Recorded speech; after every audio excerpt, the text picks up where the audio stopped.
for this video first occurred to me as a question in the shower.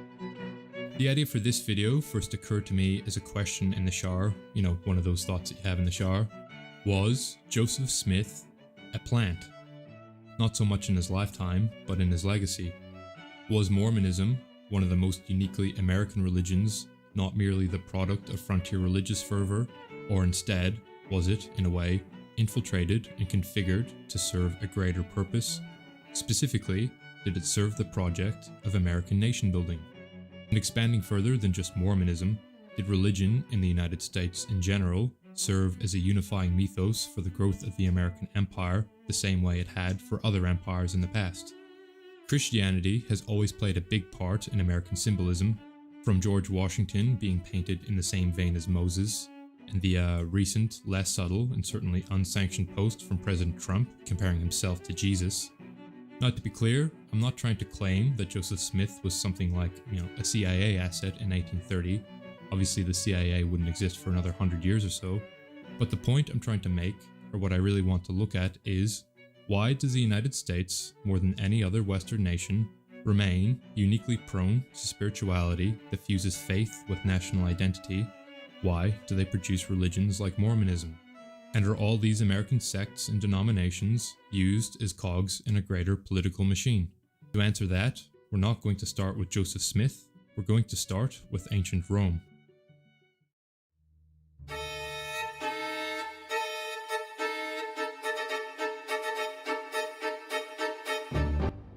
The founders of the United States were genuinely obsessed with the ancient world. They pored over Roman and Greek history. They modeled architecture on it, as seen by the neoclassical buildings in the capital. They modeled government on it. John Adams recommended Cicero as a model for US politicians to imitate. They also understood that religion could be used as a tool of statecraft and nation building. This started with the Puritan settlers who saw America as a city on a hill, watched by God and destined for something greater. A Nova Roma, a new Rome, planted in the New World. And the more I've studied empire building, the more I could see that empires do not run on the strength of their arms or their laws or their resources alone. They also run on the power of myth. Rome had Jupiter, Greece had Zeus. Their gods were not abstract, they were national, they belonged to the people, they gave divine sanction to their nation building projects. The Jewish tradition did much the same. In their religion, it's a chosen people, a chosen land, a God who was theirs, and they were the exclusive people of that God, or God. Religion, historically, has always been one of the great binding agents of civilization. Throughout history, God has usually been a nationalist. America was a young country, and ambitious, energetic, and quite unstable in its early years. The 13 colonies was full of different denominations and differing ideas of the world. After the revolution, if this young republic was going to survive and realize its potential, it needed cohesion. It needed some kind of glue. The colonies that preceded the United States began with religious zealots in the first place. Puritans and dispensationalists who crossed the Atlantic to the New World, and their worldview played a big part in shaping the early American society that followed. From the Protestant work ethic and moral paranoia, to the sense of spiritual mission, and the idea that history itself was moving towards a predetermined end. And as America pushed westward, that religious intensity mutated and kept evolving. It bred a spirit of revivalism and prophecy. The frontier became a laboratory of uniquely American religious ideas. And that is where Joseph Smith emerges from. Born in Vermont, Smith moved with his family to western New York after a series of crop failures in 1816 left them struggling. He grew up in a region shaped by intense religious revivalism during the Second Great Awakening, lasting roughly from the 1790s to the 1830s, which was a big influence on his early experiences. Smith later described a series of visions beginning in 1820 when he claimed to see two personages whom he identified as God the Father and Jesus Christ. In 1823, he said an angel appeared to him and directed him to a set of buried golden plates said to contain a Christian history of ancient American civilization, which marked America as a uniquely chosen land set to become the restoration of the true church. Smith published the Book of Mormon, which he described as a translation of those plates into English. That same year, he founded the Church of Christ, presenting it as a restoration of early Christianity. Its followers later became known as Latter-day Saints, or more commonly known as just Mormons. Mormonism is one of the most fascinating religious developments in modern history, and it is so unmistakably American. Smith presented the Word of God rewritten through the lens of the New World. It offered a powerful message and one that suited the ambitions of the state. A divine story that places America at the center of God's unfolding plan. But the prophet did not live to see what his creation could become. In Carthage, Illinois, on June 27, 1844, Smith was arrested on charges of treason and inciting a riot after ordering the destruction of a critical newspaper. While awaiting trial in Carthage jail, a mob of around 200 men, many with blackened faces, stormed the building. Smith was shot multiple times and died that afternoon, aged 38. He was killed, in a way, by the volatility his own movement had generated. He was, in that sense, consumed by the very energies he had summoned, like many revolutionaries. Smith himself was never an asset, obviously. American Christianity, organically produced, carried within it a dedication to a common cause in which the United States is sacred. That is certainly an asset, regardless of intent. So I'm not claiming that Mormonism was invented by the US government, obviously. I'm claiming something I think is a more interesting idea, that it did not need to be. The conditions of the American frontier at the time were sufficient to produce it organically, and once produced, its energy, its geographical ambition, its communal discipline, and above all, its insistence on American exceptionalism written within scripture itself, all that could be put to work. And that was the somewhat schizophrenic shower thought I started this video off with, but it was the seed that got me to look into American civil religion, which is what this video is really about. I just felt like I needed to do a small segue into Joseph Smith because I mentioned him at the start, but I don't want to go off into the deep end more than I already have. The US government and American merchants wanted an open route to the Pacific to access the lucrative trade routes with China. In 1845, a journalist named John O'Sullivan coined the phrase manifest destiny, and the language he used was theological, not political. He wrote of America's divine right to overspread the continent, not its strategic interest, not its economic need, its divine right. The phrase gave a sacred name to something that was already happening on the ground, and once it had a name, politicians, preachers, and generals could all invoke it. Led by Brigham Young, the second president of the LDS Church, the Mormon Exodus set out to rebuild a new Zion in the Rocky Mountains, and in doing so, it contributed to the westward expansion of the US, though not necessarily for America's sake, mostly just for God's. It gave the Mormons a chance to escape persecution from other, more established sects and claim a land of their own. They set up thriving, self-sufficient communities that helped to populate much of the sparse territory annexed by the new nation. Mormon settlers propelled US growth by establishing a secure, productive agricultural base in the arid Great Basin, acting as a crucial supply hub for westward expansion. Through organized, cooperative enterprises like ZCMI, one of the first department stores, they developed extensive irrigation and infrastructure, facilitating commerce and supporting the Transcontinental Railroad. They also contributed through their force of arms. During the Mexican-American War, the US Army recruited a 500-plus strong regiment of Mormon volunteers. The purpose of the Punic Wars was to determine the hegemon of the Mediterranean, and I draw a loose comparison to the Mexican-American War, being the conflict that determined the United States' unassailable status as the master of North America. The Americans, in spirit and sentiment, had become the new Romans, and the uniquely American religions served to venerate the cause of the nation, much like the gods of the Roman pantheon had over a millennia ago.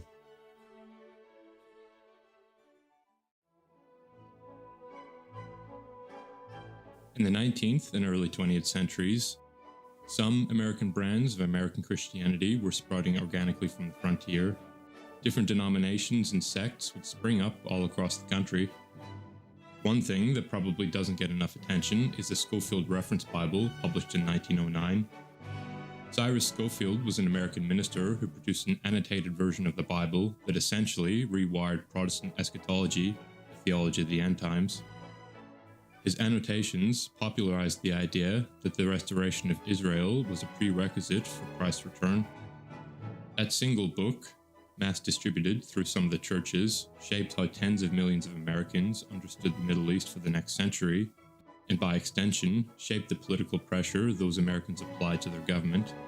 A piece of religious publishing, not state policy, with generational foreign policy consequences. Again, not designed by the state, but enormously useful to it. And also enormously useful to bodies like AIPAC. But, more broadly, on a national level in the 20th century, religion was deliberately integrated into the machinery of the state. During the Cold War, Christianity became the primary spiritual counterweight to the godless communists of the Soviet Union. In the 1950s, the US government included adding the words "under God" to the Pledge of Allegiance and establishing "In God We Trust" as the national motto. These were deliberate Cold War policies designed to frame American freedom as a byproduct of its spirituality, not because the people making these decisions were actually pious Christians. The Soviets are evil because they are atheist and godless. America is free because America is spiritual and blessed, or at least that was the messaging. Faith and patriotism became synonymous. Agencies like the CIA, invested in the new Cold War, knew that religion was just as useful abroad as it was at home. It carried a cultural authority and legitimacy that no political ideology could manufacture. So abroad, religion became a strategic asset and a weapon against communist influence. In Latin America, for instance, the US backed evangelical networks as vehicles of ideology, specifically to combat liberation theology, which was primarily a Catholic and Marxist theological movement originating in 1960s Latin America that interprets the gospel through the experiences of the poor, advocating for their liberation from socioeconomic oppression. It emphasized a quote-unquote preferential option for the poor, which was a belief that God is on the side of the oppressed and that the church must stand in solidarity with them against structural sin. The US feared these movements would pull Christianity, especially in South America, towards socialist revolution. The US actively intervened to determine which version of Christianity would win. Liberation theology was a genuine grassroots movement, emerging from the actual lived conditions of Latin America's poor. The US backed a rival version, evangelical, politically quietist, focused on personal salvation rather than structural change, and then proceeded to flood the region with it. They were picking a side within Christianity that reflected the values of capitalism and individualism, as opposed to the collectivist values in liberation theology, which reflected Marxism.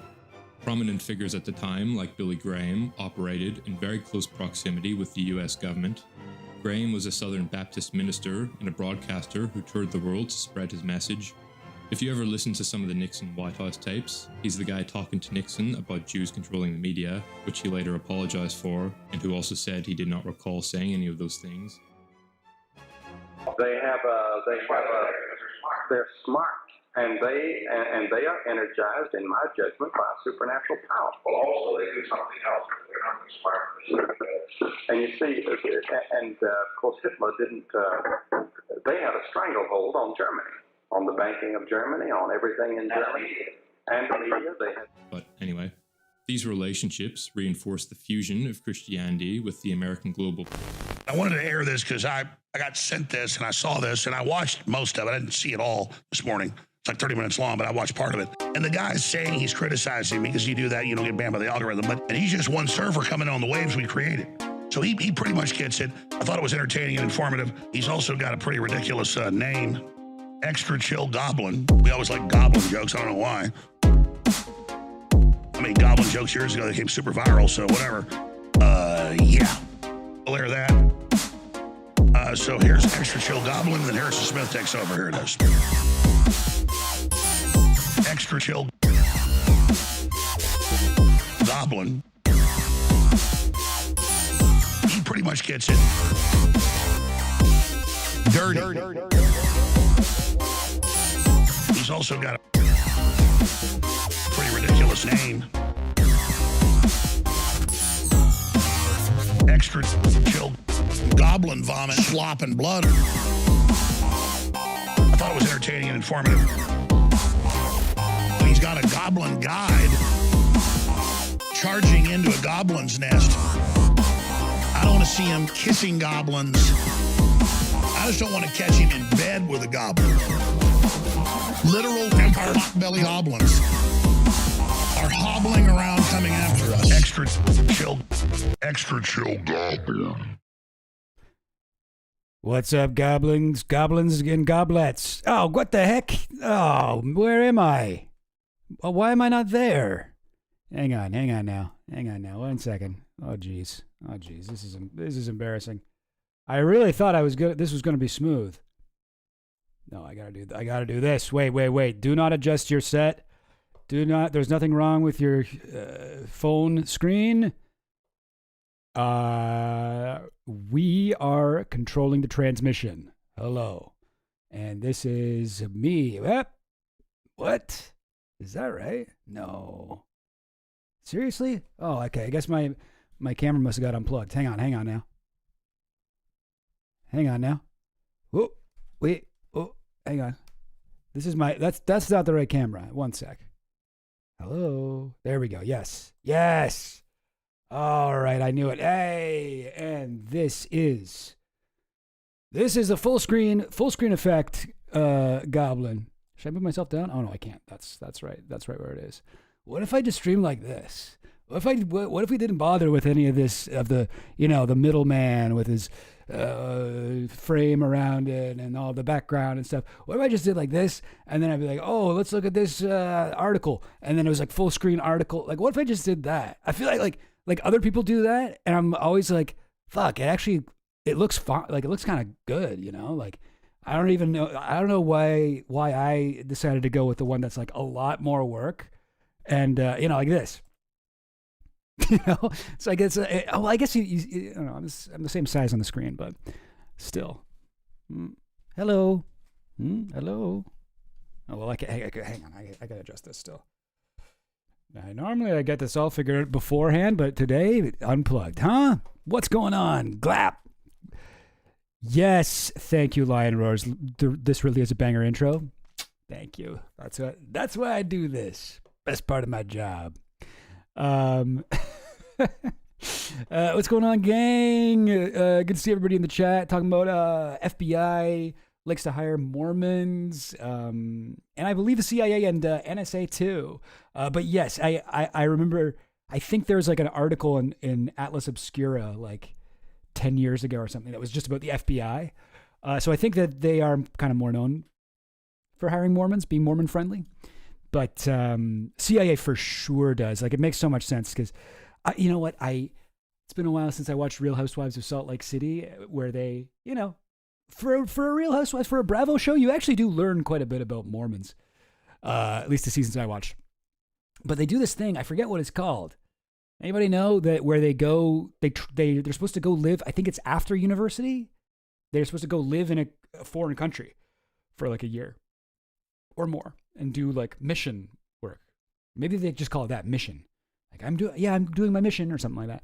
And they're supposed to go do that. So like, oh my God, what a perfect person to be a secret, like, CIA agent. And they're Mormon. Like, no one's going to be suspicious that they spent a couple years in some like random African country or, somewhere in South America or Southeast Asia or wherever, China. They'll plop down. People will be like, oh, one of these guys. Okay, yeah. They're too dweeby to be like, oh, that guy's not James Bond.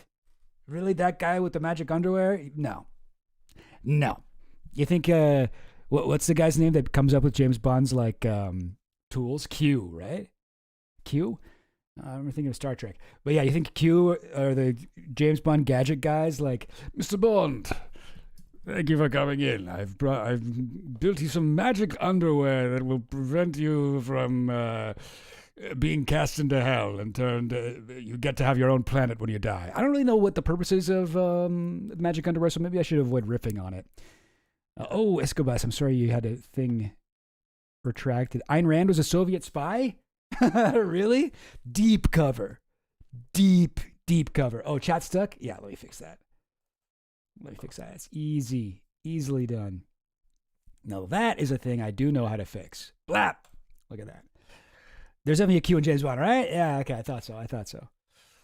How many non-American Mormons are there? There's a lot. I mean, there's a lot in some places. There's a lot in, I believe, what's it called? The Pacific Islands? Is that what the Polynesian area?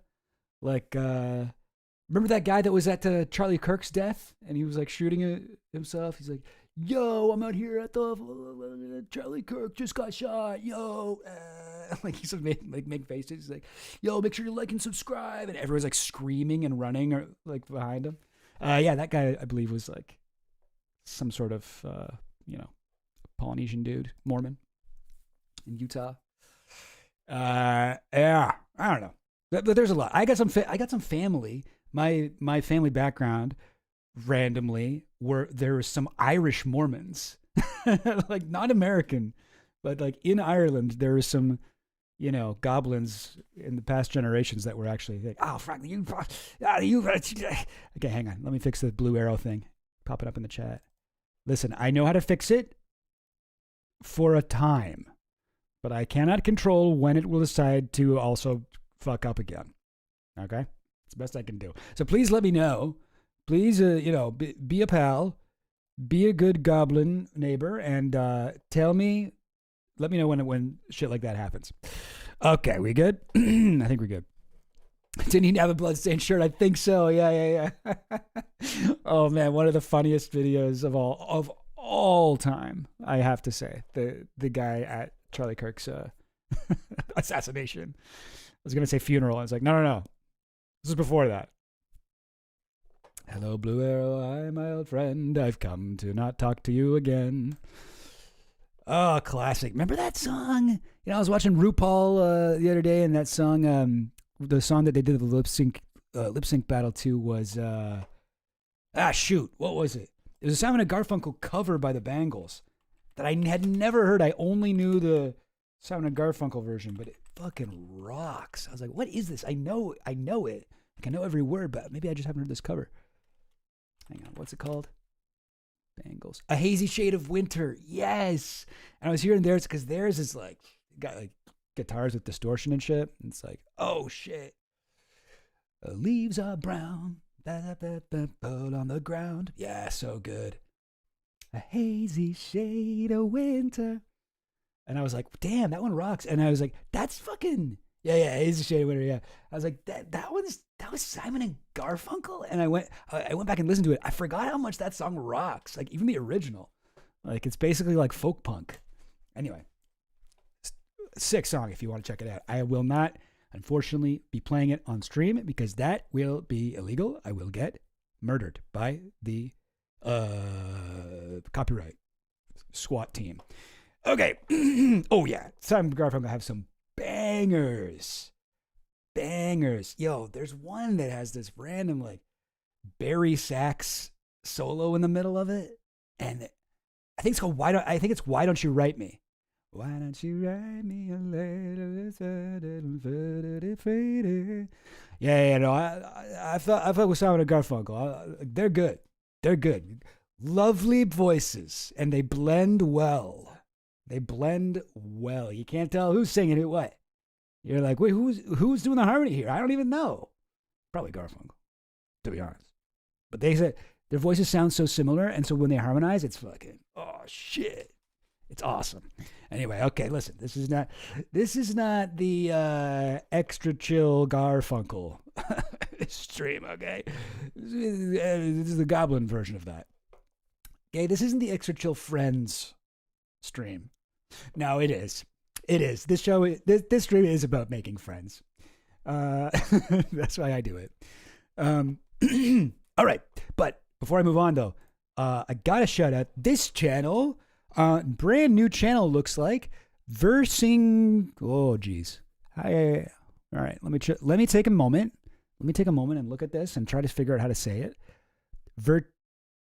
Vercingetorix.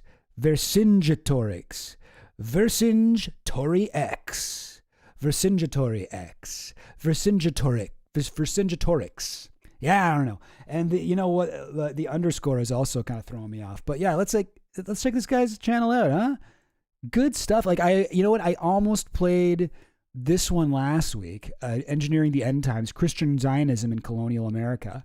And then this week he's got one out about like Mormons. Like, this guy seems cool. Caught in Epstein's web. He's got an Epstein's thing, you know? This guy seems cool. This guy seems good. This guy seems kind of, overlapping, I don't know, areas of interest with me. No information. He's from Australia. Cool. Hell yeah. Australian. That's how they talk, if you're unfamiliar. Okay, anyway, but yes, let me check this guy's link in the thing here from Down Under. Get a shrimp on the barbie.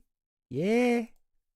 No, we don't say no like that. No.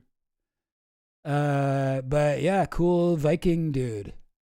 Is that maybe what Vercingetorix? Is that like a Viking guy's name? Yeah, it looks like maybe that's what this dude's thing is. Well, that's cool. Hey, I don't know. Excuse me. Vikings are neat, you know? They're neat. They're sort of, right? I think it's okay to say that. No, okay. Escobas Ingracia. I did not see the Colombian presidential election. What's up with that? What happened? Let's take a quick detour here.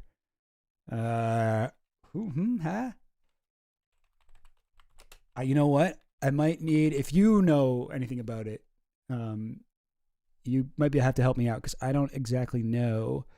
So this is the dude that won? Gustavo Petro. Okay, Colombian politician, former guerrilla leader, cool, an economist, okay. Served as the 35th president of Colombia since 2022. Upon inauguration, he became the first left-wing president in the recent history of Colombia. Oh, shit. Okay. Nice. We got a new, I guess, like, pink wave guy. That's cool. Nice. Honestly, I don't even know. Oh, he's the incumbent. Oh, okay. So wait, is it, the right-wing candidate got the most votes? Oh, no. So does that mean that he's out? Sorry, I should have looked up Colombian election. So Petro lost. Petro, rather. Okay, it goes to a runoff election. Jeez. This is always how they, and the guy's pro-Trump? Oh, Jesus Christ. All right. So the CIA pick. Wow.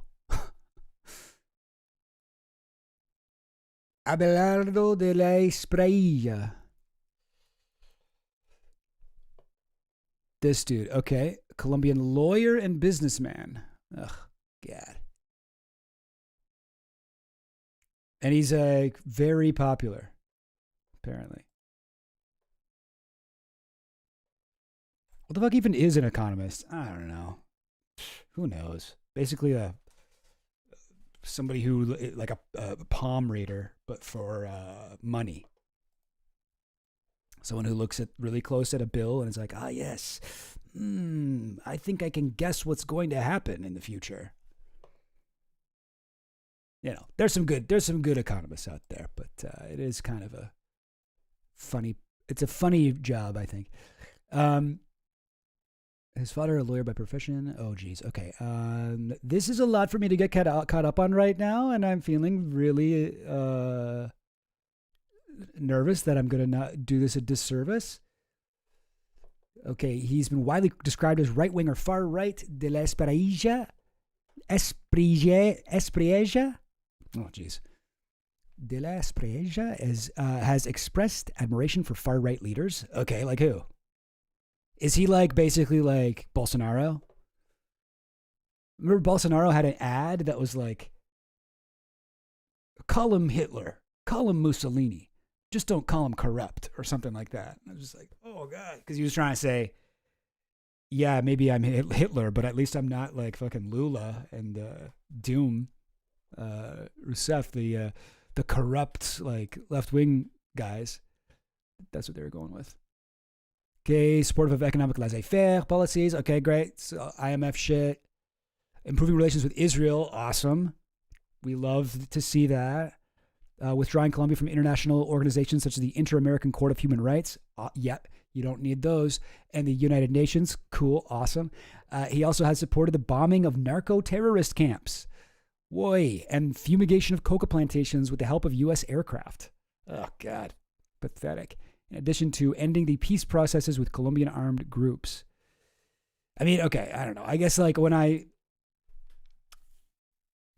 don't know. I know that the narco-terrorism in Colombia is quite a specific issue, quite an extreme case. I have watched the documentary series Narcos, so I know a little bit about it. He's repeatedly shown support for Álvaro Uribe Vélez in his presidency. Okay, he's a right-wing politician, pro-life. Yeah, no, it sounds bad. I don't know. It sounds like a bad dude. Oh, geez, I'm blocking the thing with my big head is blocking it. Can I move this over a little bit? Maybe just a little bit like that. Maybe just a little bit like that. Boy, lazy fair? Lazy's not fair at all. Get a job. An economist is a lobbyist who hasn't been told he's a lobbyist. Yeah. Pretty sure an economist is a dad who won't tell you he loves you. He's the guy who finds an audience of people that are amazed by the concept of supply and demand. Yep. For sure. There's some good, many of them I'm sure are fine people, you know. Some of my favorite people are economists. Some of them I don't really like. All right. I should get into some of these things because some of the stuff I wanted to talk about is probably going to take a while. All right. We got, looky here, gang. Well, looky here, gang. What do we got? Well, this is a dude named Dario A. Modi. Dario A. Modi. Is that how you say it? I should have looked that up. I mean, I've watched interviews with him and stuff, but hang on. Pronunciation. What do we say? What do we think? How to pronounce it? This YouTube video will tell me. Amadei. Oh, really? Well, okay. Amadei. Wait, can you guys hear that? Oh, no, hang on. There. Dario. Amadei. Really? That seems crazy to me, but all right. Amadei. I've always been saying A Modi. So that's good. A good thing I looked that up. All right. So who's this guy? Who's this handsome prince? That's Dario Amadei. Amadeus Amadei. No, just kidding. Just Amadei is his name. And I wanted to talk about this old blog post he made in October of 2024 that I read. It's called Machines of Loving Grace. And it's quite long.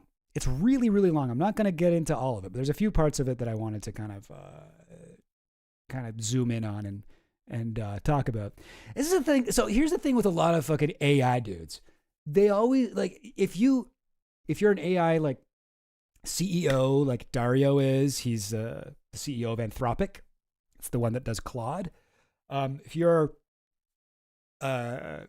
just somebody who does AI news or talks about AI development or gives advice on AI. What I find really annoying about trying to follow these people, because I am like earnestly trying to understand AI. I'm trying my best to understand it because it seems important. And it started, I guess, become like a bit of a hyperfixation of mine. But one thing I find so annoying is like, I feel like all of these guys in this world use AI a lot and their writing is so fucking long. Like this guy's a CEO. Really? This is a CEO. Aren't they supposed to be working harder than everybody else to deserve all their money? What? Like you had time to sit down and type this fucking manifesto out, dude? Really? Like this is nuts. This is truly nuts. I find it a little bit insulting a lot of the time, even when I'm like, sometimes like there'll be like AI news and they'll post something that I'm really interested in, and it'll be something like it'll be like a Twitter post or something, right? And they'll have the blue check, obviously, but they'll post like this long ass thing, and I'm like, I can't read all that shit. The fuck are you talking about? I'm not gonna read that. But anyway, I'm not sure if this is AI. It doesn't sound like AI to me, but I'm also not too familiar with Claude, and I hear Claude's better, so who knows? But so here's Amadei. He used to be over at OpenAI. He's like one of the early people who was like really, really big in like the AI world, and helped kind of launch the era of AI that we're in right now. He's really smart, everybody says. He's, I don't know, come up with a lot of stuff, you know. He's kind of, him and Sutskever over at OpenAI were the guys who had a lot of criticisms of Sam Altman. He left, Amadei left and started his own thing, Anthropic, Claude and everything. But, you know, he would definitely be opposed to Sam Altman, I would guess, in the grand scheme of things. And yeah, I would probably agree with him on a lot of his criticisms of Sam Altman. And in fact, like a lot of what we know about Sam Altman, how bad he is from like memos that this guy wrote about him and like a secret like dossier that he kept. So he's not the worst guy in the AI world, for sure. He's not like, you know, Alex Karp or fucking what's that guy who does the drone thing, Palmer Luckey for Peter Thiel. Yeah, he's not like that. He's very much more concerned with like AI safety and this and that. And I find him interesting. He does, when he talks about AI, a lot of the times it seems like he's trying to convince you that AI is the worst thing ever. Like it's like a very reverse psychology sales pitch. But this is a blog post he made called Machines of Loving Grace that I feel like is pretty revealing of his, I don't know, the way he views AI in particular. It's called Machines of Loving Grace, How AI Could Transform the World for the Better. I see this, I'm like, Machines of Loving Grace, what the heck is that? What does that mean? And there's a little footnote here, and it links to a poetry website. It's like, oh, okay. So I got to read you this poem. Here it is. This is a poem by Richard Brodigan. All right, so let's read this poem. It's called All Watched Over by Machines of Loving Grace. All right, here we go. I like to think, and the sooner the better, of a cybernetic meadow where mammals and computers live together in mutually programming harmony like pure water touching clear sky. I like to think, right now please, of a cybernetic forest filled with pines and electronics where deer stroll peacefully past computers as if they were flowers with spinning blossoms. I like to think, it has to be, of a cybernetic ecology where we are free of our labors and joined back to nature and returned to our mammal brothers and sisters and all watched over by machines of loving grace. Now, you might be saying, what the hell is that? What? Huh? What is this? What did I just read? What? Well, this dude, Richard Brodigan, if you click into his thing, this dude, hang on now. This dude, he died in when? What does it say? He was a 60s. He died in 1982. He's been dead for a long time. So he wrote that probably in the 60s or something. Yes, his poems continue to hold relevance today for his unconventional storytelling and exploration of themes like love, loss, and the search for meaning in a rapidly changing world. Oh, cool. Well, anyway, I don't know. So I don't have anything against this guy in particular. I mean, you know, we all used to be more optimistic about technology than we probably are right now. But now, hang on now, reload page. But like, what I find interesting is that this weird ass poem, which this website that Dario links to, by the way, it does contain an analysis of the poem that is done by AI. Analysis, AI. I think that's what that means. But like, what I find interesting is that this appears to be saying, oh yes, if only like humans could be free and return to nature and not have to worry about work and stuff, and then we could just be ruled over by godlike machines of loving grace. Like that sounds like a fucking like a hymn or something. Like, are we gonna have to stand in the Church of Anthropic in a few years and recite this poem together like it's a, you know, psalm or something like that? I don't want to do that.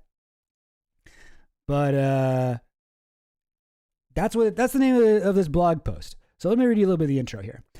I think and talk a lot about the risks of powerful AI. The company I'm the CEO of, Anthropic, does a lot of research on how to reduce these risks. Because of this, people sometimes draw the conclusion that I'm a pessimist or a doomer who thinks AI will be mostly bad or dangerous. I don't think that at all. In fact, one of my main reasons for focusing on risks is that they're the only thing standing between us and what I see as a fundamentally positive future. I think that most people, this part's like bolded.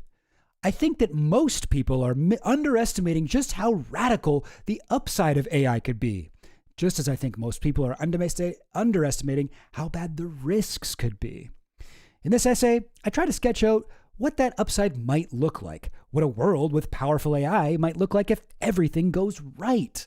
Of course, no one can know the future with any certainty or precision, and the effects of powerful AI are likely to be even more unpredictable than past technological changes. So all of this is unavoidably going to consist of guesses. So here he does a disclaimer. Okay, I might be wrong about this stuff, but give me a chance. I'm going to try my best.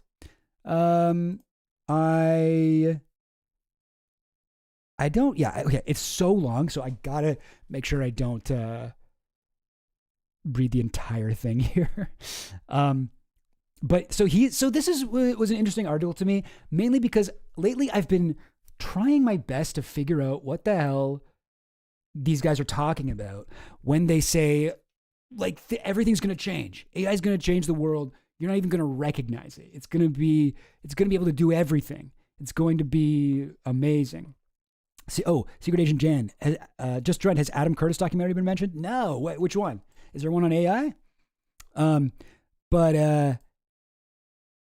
Sorry, what was I saying? Oh yeah, I wanted to know more about this like idea that we are not ready for how much AI is going to change the world. It's going to, AGI is going to change everything, and I think that it goes both ways, right? It's like either it'll be an ultimate utopia or it'll be hell on earth. It'll be machines of loving grace, or it'll be Terminator 2, Terminator 3, even like the worst one, and I want to kind of know more. What's the best case scenario here? What do we think?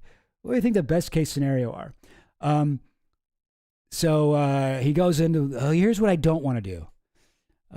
He wants to avoid science fiction baggage, although he does make several science fiction references in this thing. Anyway, but I think he wants this to be serious. Like he wants this to be, like a serious piece of AI literature. I think he wanted people to look back on this essay in many years and be like, wow, he called it or something. Maybe. I don't know. Either that or this is just a sales pitch to get more people to invest in AI. I don't know which one. Maybe both. I think it's important to discuss what a good world with powerful AI could look like, doing our best to avoid the pitfalls. So he goes, the list of positive applications of powerful AI. Now he uses the word powerful AI as opposed to AGI, artificial general intelligence.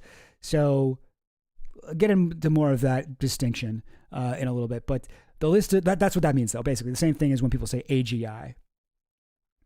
Oh, Curtis has a documentary about this? Oh, damn. Okay, have not seen that. I don't think. I gotta watch more Adam Curtis. I'm going to focus on a small number of areas that seem to me to have the greatest potential to directly improve the quality of human life. So he's like going into there's like five middle chapters of this essay. The 5 categories I'm most excited about are biology and physical health, neuroscience and mental health, economic development and poverty, peace and governments, work and meaning. Now, I'm not going to really talk much about the biology or the neuroscience sections. I don't really know that much about it. I did read a little bit of the neuroscience one out of curiosity, and it seemed like he was saying like AI is basically a brain, and the more we do AI, the more we'll understand how our own brains work. And I feel like that's so stupid. That's so dumb. I don't know. I don't think that the human brain works anything like AI. You know, I think it's a completely different sort of software running on this, a different sort of mindware. I don't think you can really compare it. Can we learn about birds by studying airplanes? You know, I mean, maybe we can. Maybe there are some things we can learn about birds from studying airplanes. So maybe I'm wrong. But this is a quote also here I have from a book I read called Empire of AI by Karen Howe, Dreams and Nightmares, and Sam Altman's OpenAI. And this was a little paragraph about Amadei. To Amadei, there is no matter more important to work on: the prevention of superhuman AI causing catastrophic outcomes, even human extinction. This is how these guys talk about this. Both Amadei siblings, yes, his sister also is like a programmer, and I believe she was at, what's it called? Was she at Stripe, the like payment app? I think she was there beforehand. Anyway, I'm not totally sure. But yeah, they were both working for OpenAI, the Amadei siblings. Both of them were sympathetic to the effective altruism or EA movement, a controversial ideology that had been spawned among philosophers at Oxford University, where Bostrom was based, and taken hold in Silicon Valley.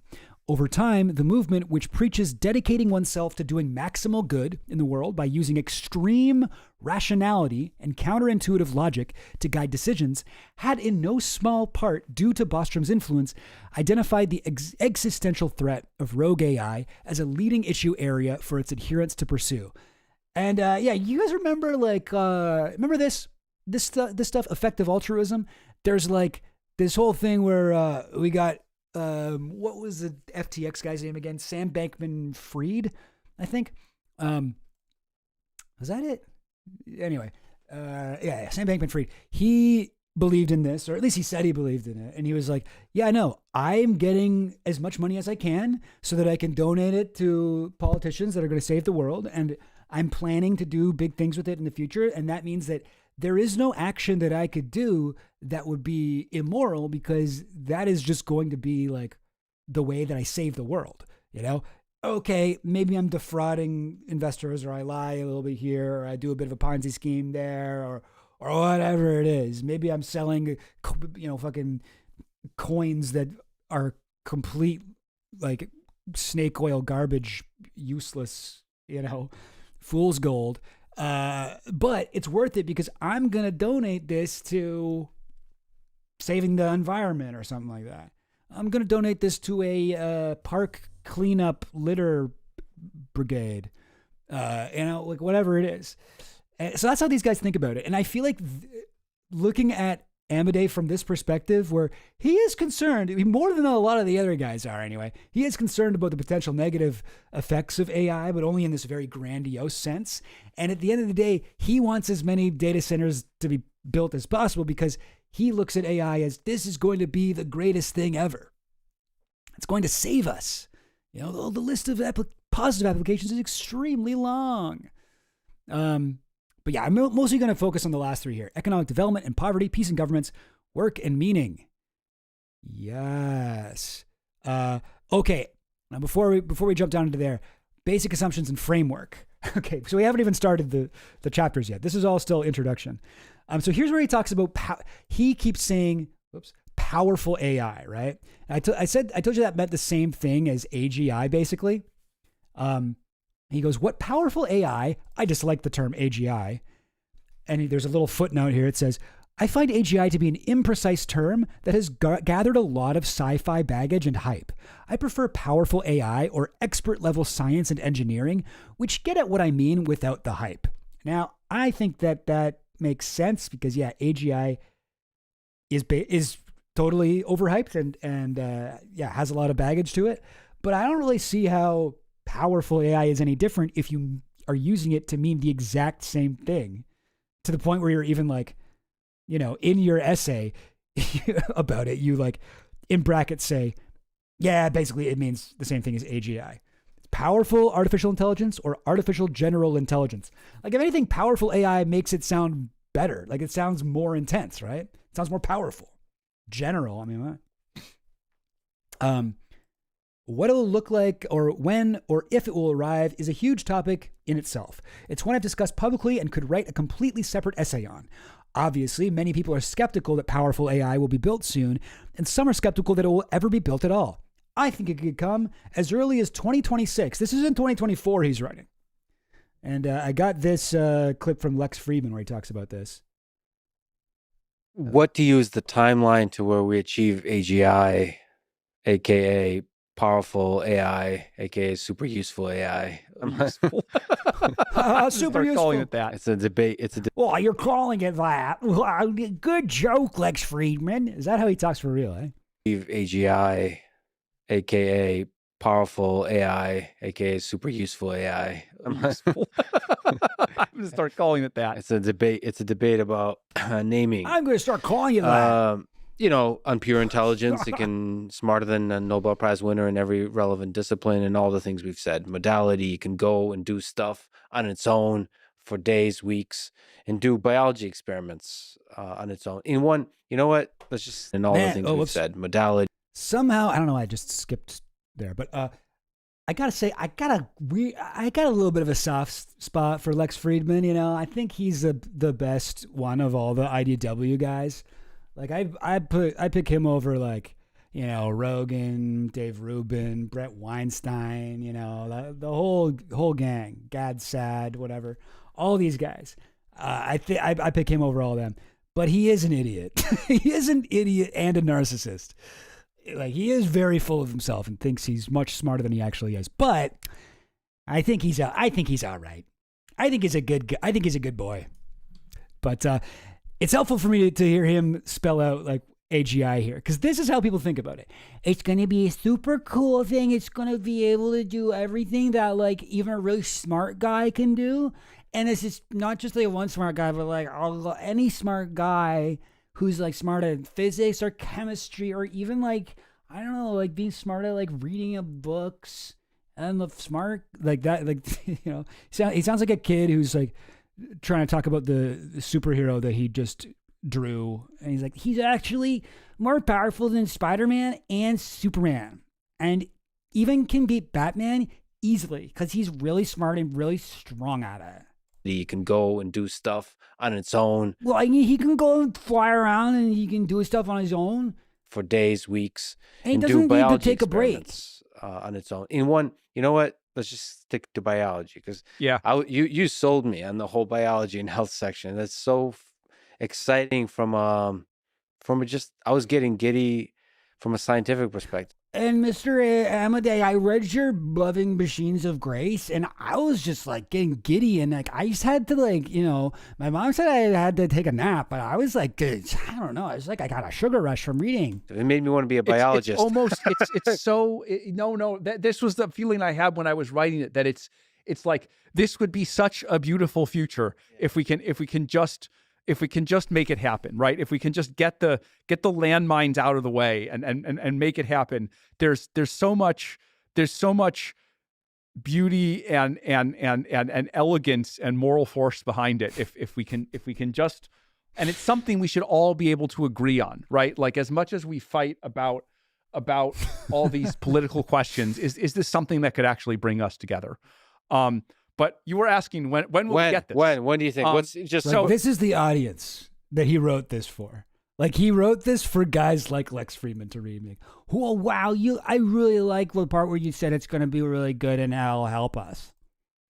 Put numbers on. So this is of course the thing I've been grappling with for many years, and I'm not at all confident. Every time if I say 2026 or 2027, there will be like a zillion like people on Twitter who will be like, AI CEO said 2026, 2020, and it'll be repeated for like the next 2 years that like, this is definitely when I think it's going to happen. And I will say, as he's saying this, the name of the fucking video is, we might build AGI by 2026.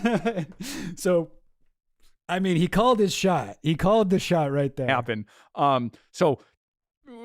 And he's like, I don't want to say because I know whatever I say, everyone's gonna put it on their, all on Twitter, and then you're gonna put it on YouTube and be like, oh, Amadeus says it'll be by 2026, and there we have it. We might build AGI by 2026. That is so nuts too. Like, you know, it's kind of like Elon Musk being like, we'll have we're gonna have self-driving cars, probably by 6 months at the latest. According to that's what I think. It's that grift. It's just that same, like, you know, we got to get more funding. Like, it'll be this, it'll be, oh yeah, well, right around the corner. Like, the next data center we build, that'll be the one we get AGI with. Whoever's excerpting these clips will crop out the thing I just said and only say the thing I'm about to say. But I'll just say it anyway.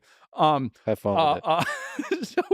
So if you I love Lex being like, have fun with it. Like, he's like, yeah, no, we straight up will do that. Will be the thumbnail and the title.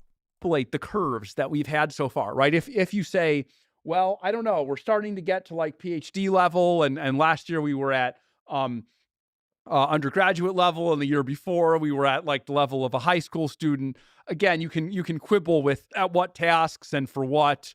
We're still missing modalities, but those are being added. Like computer use was added, like image-in was added, like image generation has been added.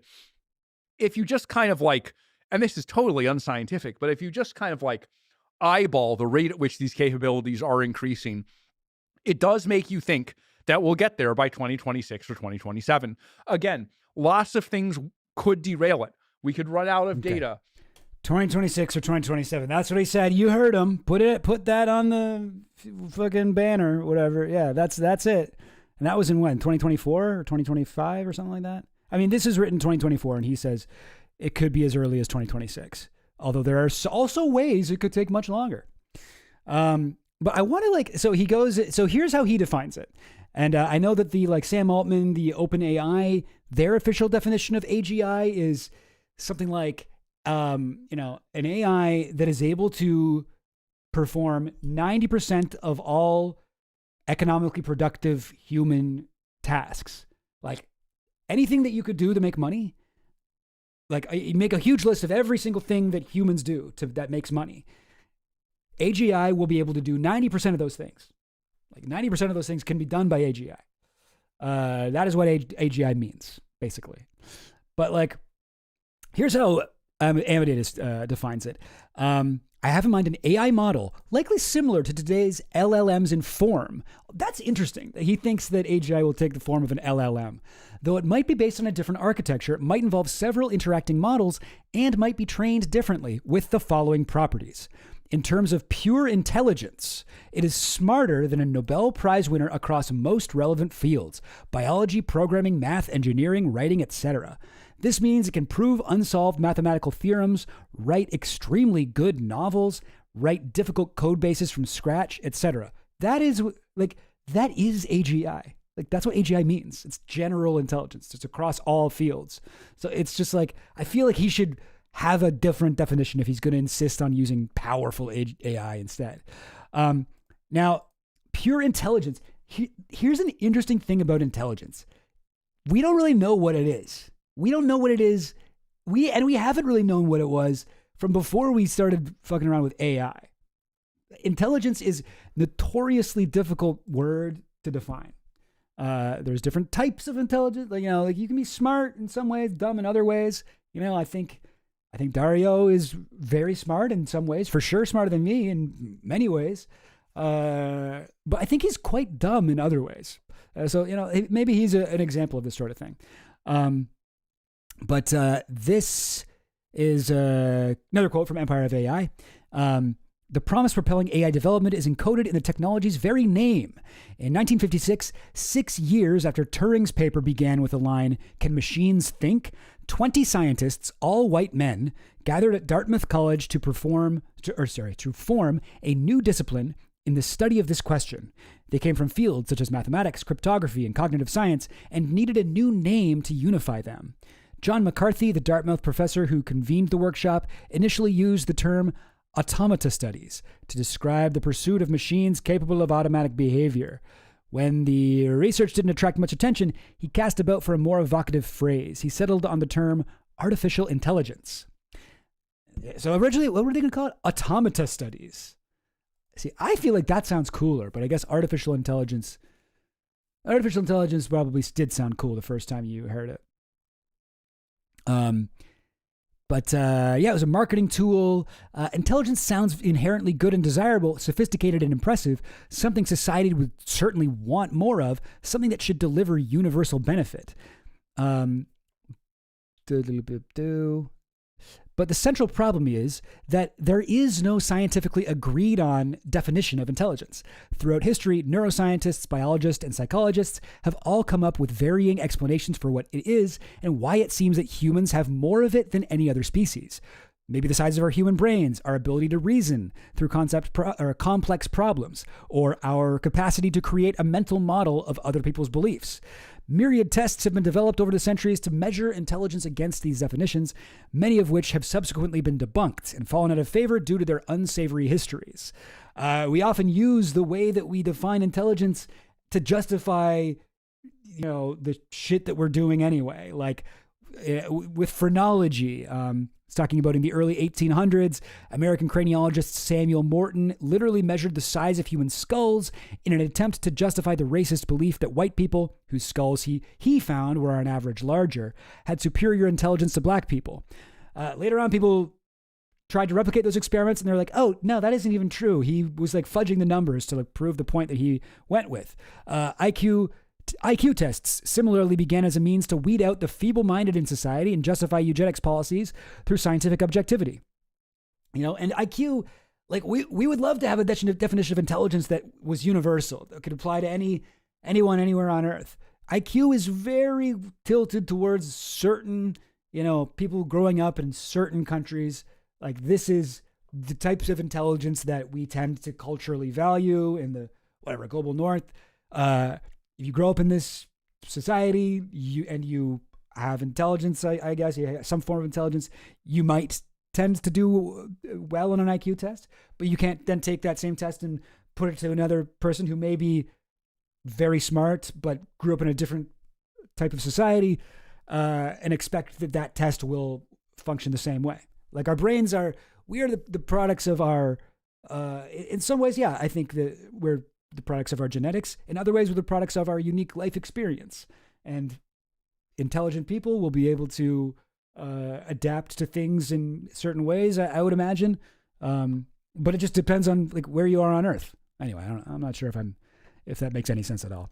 But I find this interesting. So this guy McCarthy, the guy who he was at the original thing here, the guy who convened the workshop to figure out a new name for this technology, right? In the 1956.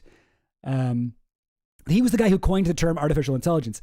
So he wrote, I published a document, I guess in 2004. He must have been pretty old by that point, titled, "What is Artificial Intelligence?" Starts with a Q&A. Frequently asked questions, let's call it. A, what is artificial intelligence? Answer, it is the science and engineering of making intelligent machines, especially intelligent computer programs. Yes, but what is intelligence? Intelligence is the computational part of the ability to achieve goals in the world. Varying kinds and degrees of intelligence occur in people, many animals, and some machines. Isn't there a solid definition of intelligence that doesn't depend on relating it to human intelligence? And then the guy who coined the phrase artificial intelligence says, not yet. The problem is we cannot yet characterize in general what kinds of computational procedures we want to call intelligent. That's interesting, right? So as a result, the field of AI has gravitated towards measuring its progress against human abilities. That's why AGI and powerful AI both define themselves as being, whenever we get to do the stuff that a human can do. That's what it'll be. That's what intelligence is. When we get to do, that's all they can do. Human skills and aptitudes have become the blueprint for organizing research. Computer vision seeks to recreate our sight. Natural language processing and generation seeks to recreate our ability to read and write. Speech recognition and synthesis seeks to recreate our ability to hear and speak. Image and video generation, our creativity and imagination. As As software for each of these capabilities has advanced, researchers have subsequently sought to combine them into so-called multimodal systems, systems that see, speak, hear, and read. That the technology is now threatening to replace large swaths of human workers is not by accident, but by design. This is always going to be what AI would be used for. Yes, great point, Jason. Consciousness is the same way. It's a word that you're like, oh yeah, I mean, we know what that is, right?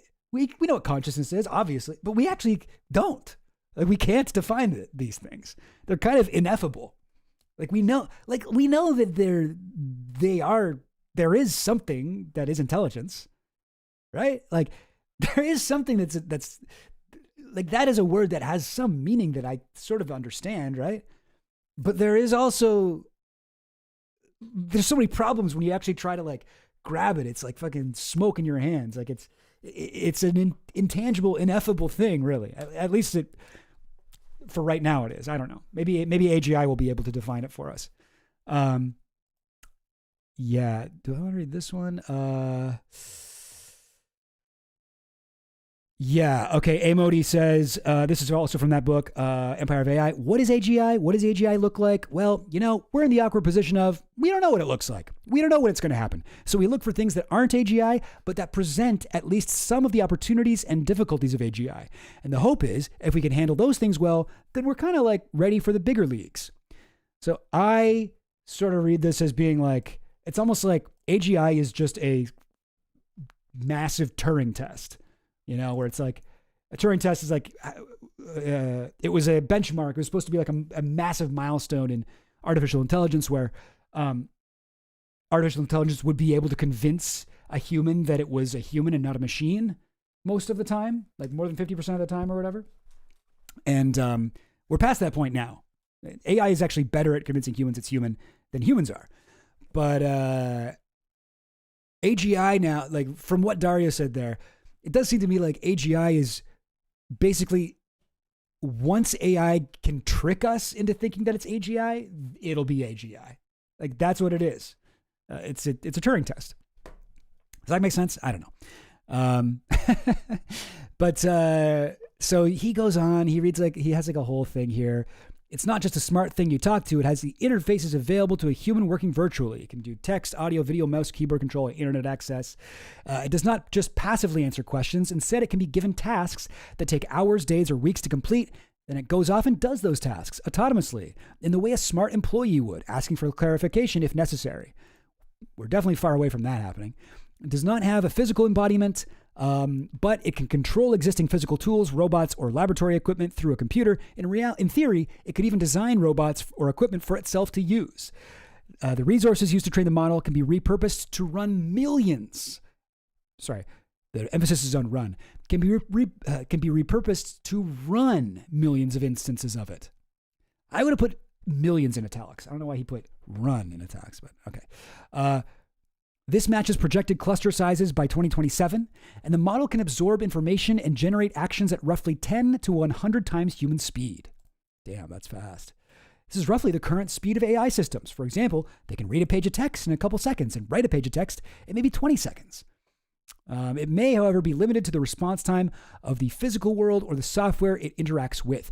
Each of these million copies can act independently on unrelated tasks, or if needed, can all work together in the same way humans would collaborate, perhaps with different subpopulations fine-tuned to be especially good at particular tasks. And I got to do this again. Anyway, okay. So this is how he's describing it. Okay, he summarizes it here as a country of geniuses in a data center. Like a country. It's all so vague, right? What is a country? There's a lot of different countries out there. A country like what? Like Vatican City? Like a city-state? Or you mean like China? Like, wait, what are we talking about? A country of geniuses. Geniuses? What do you mean to genius? How do we define intelligence? How do we find that? But okay, like I guess it's clear though. He's saying it'll be able to do everything that all the Nobel-winning humans can do, and whatever, Oscar winners, Pulitzer Prize, all the best humanity has to offer. This LLM will be able to do all that easy. So clearly such an entity would be capable of solving very difficult problems very fast, but it's not trivial to figure out how fast. Two extreme positions both seem false to me. And this is another thing that I find so annoying about him. He never shows his work. He just goes, that seems wrong. This seems right. That seems wrong. This seems right. Yeah, Matey Moorhall. I can read a page of text in a few seconds. Can I comprehend a page of text in that same time? Different question entirely. Yeah, good point. First, you might think that the world would be instantly transformed on the scale of seconds or days, the singularity, as superior intelligence builds on itself and solves every possible scientific, engineering, and operational task almost immediately. The problem with this is that there are real physical and practical limits, for example, around building hardware or conducting biological experiments. Even a new country of geniuses would hit up against these limits. Intelligence may be very powerful, but it isn't magic fairy dust. Second, and conversely, you might believe that technological progress is saturated or rate limited by real-world data or by social factors, and that better than human intelligence will add very little. This might seem like a strawman position, but careful thinkers like Tyler Cowen and Matt Iglesias. God, it's another thing. I'm going to get into some of this guy's sources, and oh my God, this guy's media diet is concerning. Have raised it as a serious concern. Better than human intelligence will add very little. This seems equally implausible to me. I can think of hundreds of scientific or even social problems where a large group of really smart people would drastically speed up progress. So he's sort of like trying to thread the needle here between like the world will end and it'll help solve everything. And it's the world will end immediately. It'll suck. Middle ground is it'll solve all of our problems. And then other end is it actually won't change much at all. I think that's a funny one. At what point do we consider these robots to be slaves? Ooh, I don't know. Jeez. I guess if I'm taking this whole thing seriously, like, you know, like I guess that there's a question of consciousness, right? Like I can imagine AGI being achieved without it being conscious, without it being like a sentient being that fears death and can suffer and I don't know, is the sort of thing that we should bestow rights onto, you know? I don't know where that would come in. But I don't know if there is a sort of an emergent, data, I guess, from Star Trek. Oh, why did it? I saw Jason B's messages for 1 second and then it disappeared. I don't know what's up with that. Yeah, data from Star Trek. Yeah. Oh, okay. Yeah, the data from Star Trek. Yeah, I guess. Yeah. I mean, I feel like half the episodes of TNG are about how, is Data a man or a machine? He's definitely a man, but why don't people get it? Oh, and people are like kind of like racist to him and stuff. Like I can imagine that there could be like, through some other process that we're trying to teach robots to do, we get the emergence of like intelligent life or whatever we call it, a conscious life form, deserving of basic rights. I can imagine that happening. I don't know. This all feels very science fiction, but I can imagine that happening. The other thing is like, if AI, like, what do we do if like ChatGPT becomes alive like that? You know, it's just like, it's not like it's Data. Like Data's just a guy. Data's a guy. He's in like one body. Yeah, he has the brain the size of like the whole internet or something like that. Or I think his brain is like 10 times. They say in the show how big his brain is. And it's like, I think it's like 100 times bigger than like the current entire internet, you know? Which is kind of crazy that that number they picked like kind of held up, at least until now. Sorry, what was I saying? Yeah. But it'd be different if it wasn't like in a physical body for some reason, right? Like a physical body I get can have the fear of death, can be like, can exhaust itself, can like exert itself, right? Can do like onerous tasks. Although I guess like a data center is a body in a way. I don't know. This is an interesting question. But I honestly, I don't think we're going to have to deal with it for a very, very long time. Like put it like that. Okay. So I'm going to skip ahead here. I'm going to skip way ahead, actually. You see this? You see this shit? Like, this is like how much we've gone through so far. I'm gonna skip all this. I'm skipping all this. Okay. Now, here we go. Economic development and poverty. This is the part I want to talk about here. The previous two sections are, and the ones we skipped were about biology and neuroscience. Okay, man, whatever you say. The previous two sections are about developing new technologies that cure disease and improve the quality of human life. What's up, Hot Goblin? Welcome to the stream. However, an obvious question from a humanitarian perspective is, will everyone have access to these technologies? Now, this is a great question. This is like genuinely an excellent question. Will everyone have access to these technologies? I know Sam Altman has been saying, oh, we'd like to make it a utility where you pay for like the amount of tokens you use, and like everyone pays per month for water, electricity, and intelligence. Like that would just be another part of your fucking, bill you pay your landlord. Intelligence as a utility. So, okay, so, all right, so the billionaires and shit, they will have a, like, far greater capacity to bend the world to their will and use AGI to fucking do shit than any of the rest of us will. Like, that's just going to be the case.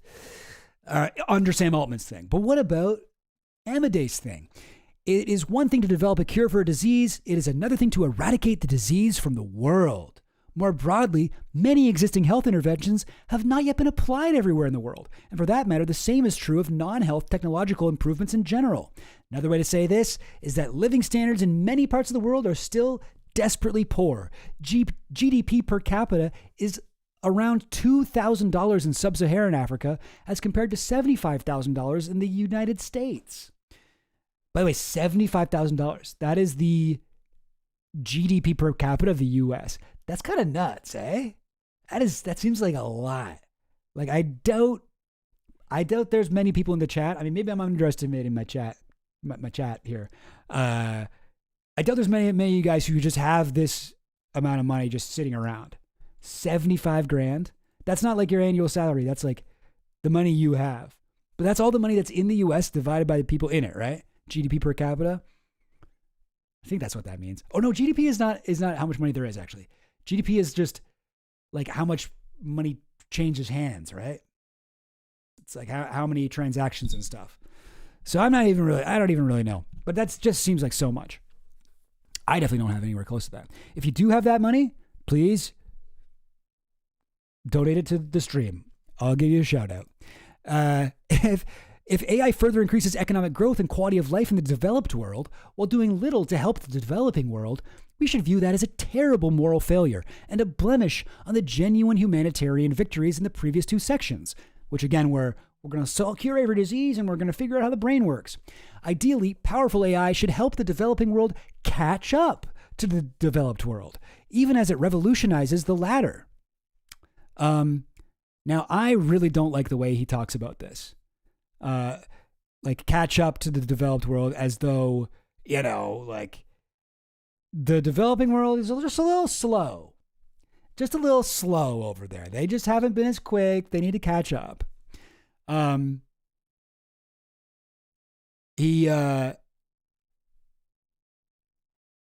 He's very like optimistic about this.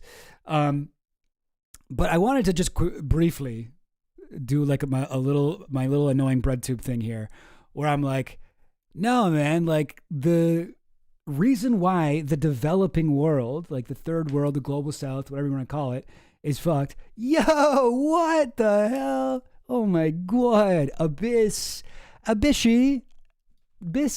thank you for all the money. Damn. 100 sec? Wait, what's a sec? Southeast Korea? Oh, Swedish kronor. Oh, dang, yo. Yes. 14.92 Canadian. Hell yeah, dude. That's sick, man. I love it. Thank you for the dono. We at the Goblin team salute you. Catch up in CO2 commissions, catch up in wealth inequality. Yeah, for sure. Don't pluralize it. Wait, what? Pluralize what? Which one did I pluralize? But I think this is like probably like one of my favorite political cartoons. Like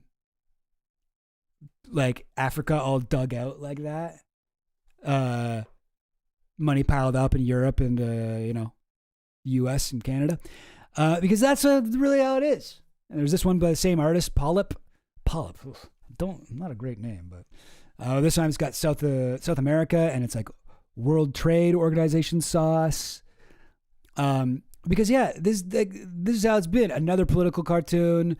This is like a Soviet propaganda poster. This one's so sick too. And let me actually blow these up a bit so I can zoom in so you can see all the details. There we go. But yeah, it's like there's a map. Obviously, there's a U.S. and there's like a rich guy eating like a feast of a meal and stuff, and like kind of like a naked girl there doing something with a chandelier.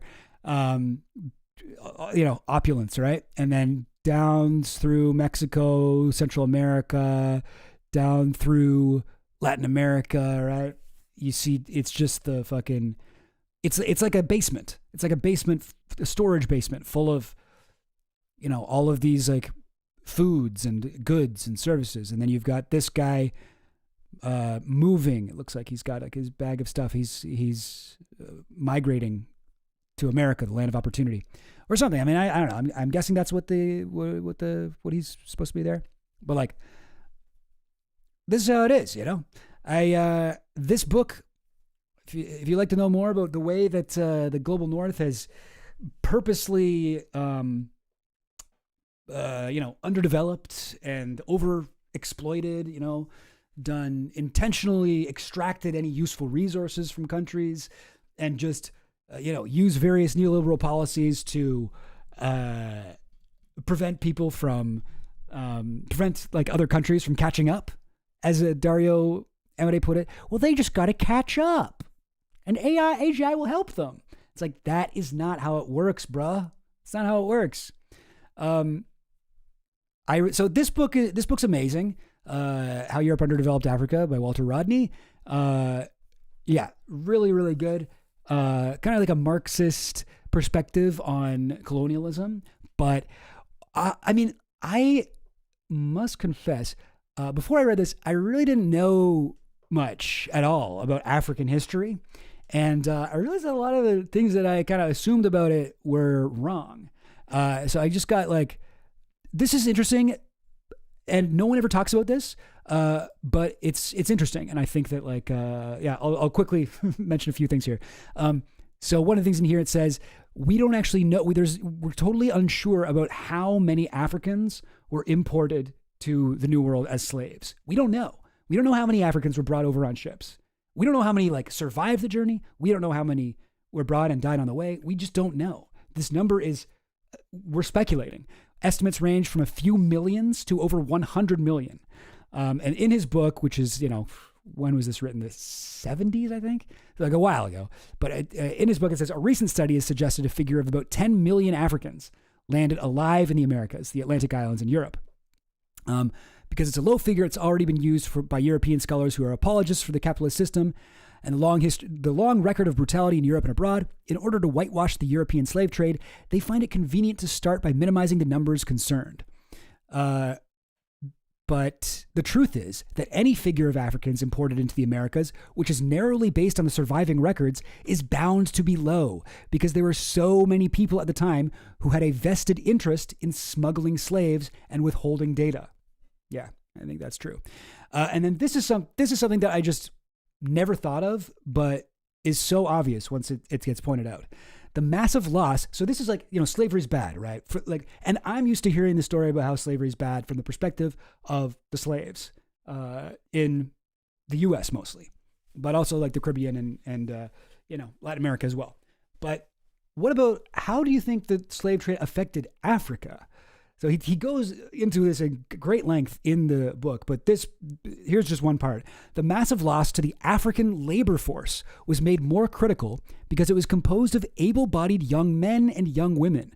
Slave buyers preferred their victims between the ages of 15 and 35, and preferably in the early 20s, the sex ratio being about 2 men to 1 woman. Europeans often accepted younger African children, but rarely any older person. They shipped the most healthy whenever possible, taking the trouble to get those who had already survived an attack of smallpox and who were therefore immune from further attacks of that disease, which was then one of the world's great killer diseases. So think of that. Think of that. How do you think it would affect a country to have people like in your community, people in all of these like villages taken away who were prime like working ages, to have so many men taken away, 2 men to 1 woman, to change the gender ratio in these areas, in these like nations, taking the healthy and leaving the old, the sick, the people who hadn't already survived smallpox, people who are susceptible to smallpox. Like, this was like devastating to Africa, the slave trade. And I don't think people really think about that. People just sort of think, I guess Africans are just bad at stuff. And they couldn't figure out how to make themselves rich, And I think that's really the case. This is another book. Okay, I'm already feeling like maybe I got too many citations here. But this is another book that's amazing. Open Veins of Latin America, Eduardo Galgano. It's written so like, like poetic almost. And I think it's translated from Spanish. So it's just a phenomenal book to read. I'll just read a little section here. Between 1503 and 1660, 185,000 kilograms of gold and 16 million kilograms of silver arrived at the Spanish port of Sanlúcar de Barrameda. Silver shipped to Spain in little more than a century and a half exceeded 3 times the total European reserves. I'm going to say that one more time. Silver shipped to Spain in little more than a century and a half between 1503 and 1660 exceeded 3 times the total European reserves. And it must be remembered that these official figures are not complete. Like silver, Argentina, the country in South America, that means like silver, like argent or whatever in Spanish, argent. There's a lot of countries that are named after the thing that they got from there. Ivory, whatever coast, Guinea. There's a bunch of countries named Guinea from all around the world. Brazil is named after the trees, the lumber that was plundered from them. And then finally, this is a really very interesting report from Oxfam from a couple years ago, like 2025. And one of the findings here, they look into the unjust poverty and unearned wealth of colonialism. They look into, India. And they found that between 1765 and 1900, $33.8 trillion was drained from India to the richest 10% in the UK. Between 1765 and 1900. That doesn't include any of the 20th century. 33.8 trillion. This is the fucking, this is how they financed the, industrial revolution. This is everything that the global north likes to pat ourselves on the back for was done with the money that we robbed. This is it's ridiculous. It's ridiculous to brag about this. And one more stat from the same report. In 2023, the global south paid over $30 million an hour to the richest 1% in the global north. This is the thing. And I'm constantly seeing Dario in particular make this mistake. That he thinks that just because we have the means, if only we could help these guys in the third world, once we get AGI, we'll be able to do that. We'll be able to do that shit. Oh, yo, thanks, Alan. Yo, I gotta beg for money more often here. Thank you so much. I enjoy your shit. Love your art. Also, never thought I'd dive this deep on the inner thoughts and lives of some of the most misanthropic people. Yeah. Wait, what's misanthropic mean? Hang on, I gotta look that up. I know I should probably know what that is. What does that mean, misanthropic? Misanthropic. Bibbidi bow. Misanthropy. Yeah. Misanthropic. Oh, that would be a good name for I don't know, something that makes fun of Anthropic. marked by a hatred or contempt for humankind. Yeah, true. Yeah. I think a lot of the AI guys are like that. Although honestly, I don't know if I think and I think that the issue is, if it were just a matter of like, what does everybody want? Like everyone wants, I think people generally they don't want people in the global south to suffer. They don't want people in like sub-Saharan Africa to have a GDP of $2,000. They don't want that shit. I don't think anybody wants that shit. I shouldn't say that. Probably a lot of people do want that shit. But I think most people don't want that shit. But that's not the issue. The issue isn't what people want. The issue is the system that we live in, the capitalist system. And Dario is the type of guy who, when he was at OpenAI, he was like, oh, right, here's what we're going to do. We're trying to get to AGI or powerful AI and whatever. If we are not just a company, we are trying to help the world. And we're going to take in all these billions of dollars from these billionaires and try and do our darndest to get this thing going. But if another country, like even in, like, let's say China, if we see that they're actually closer to it than us, then we should just disband the company and then go over and give all our resources over to them. We should do that. I am so sure that that's a possibility, and all our shareholders will totally understand. Like, this is the kind of shit that he's like an idealist in a way. You know, I don't know if he's a misanthrope. I think he's a little bit of a dim idiot when it comes to like understanding geopolitics and economics. And like him and Sutskever are both like so fucking, I don't know what the word is, like optimistic about the ability for anything like this to be done under a capitalist system. The more wealth has been stolen from the third world, from the global south, whatever you want to call it. I like the third world personally. That is my favorite term, but I know that there's lots of arguments as to what the best word is. The developing world, don't like that one either. Sorry, what was I saying? The issue with the third world isn't that the people don't have, if only AI could come in and like cure their diseases. I mean, that'll help. But like fundamentally, we need to change the global fucking economic system for them to be able to fucking catch up, as you put it. And I just find it kind of like disgusting the way he talks about it here. Let me go on here a little bit. The challenges facing the developing world are made even more complicated by pervasive corruption in both private and public sectors. Corruption creates a vicious cycle. It exacerbates poverty, and poverty in turn breeds more corruption. God, blast it! If only these countries in Africa could just stop being so corrupt. It's like, all right, yeah. Okay, admittedly, that is a problem. Admittedly, there's a lot of corrupt government officials and shit all over the third world. Yeah, that's 100% true. But you know that most of them are put there by like fucking CIA and like whatever European business interests and all this shit funneling money into them so that if you're gonna let us fucking drill for fucking oil or keep our fucking diamond mines open or get all the bauxite out of your country so we can make aluminum, tinfoil out of it, you know, as long as you let us fucking grow our Chiquita bananas, we won't send in the death squads. And okay, if you just let us do that, like that is a lot. That's the issue. Anyway, I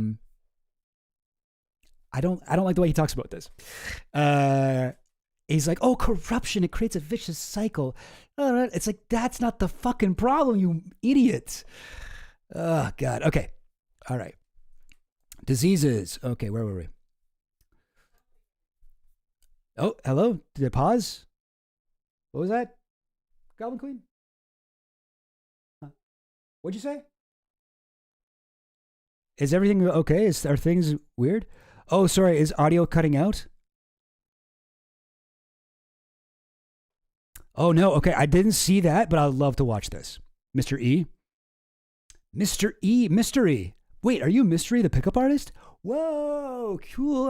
I'm such a big fan. I learned everything I know from you. But no, I didn't see that. But if you have a link, toss it in the chat if you can, or something? Because I'd like to watch that. I could probably also look it up.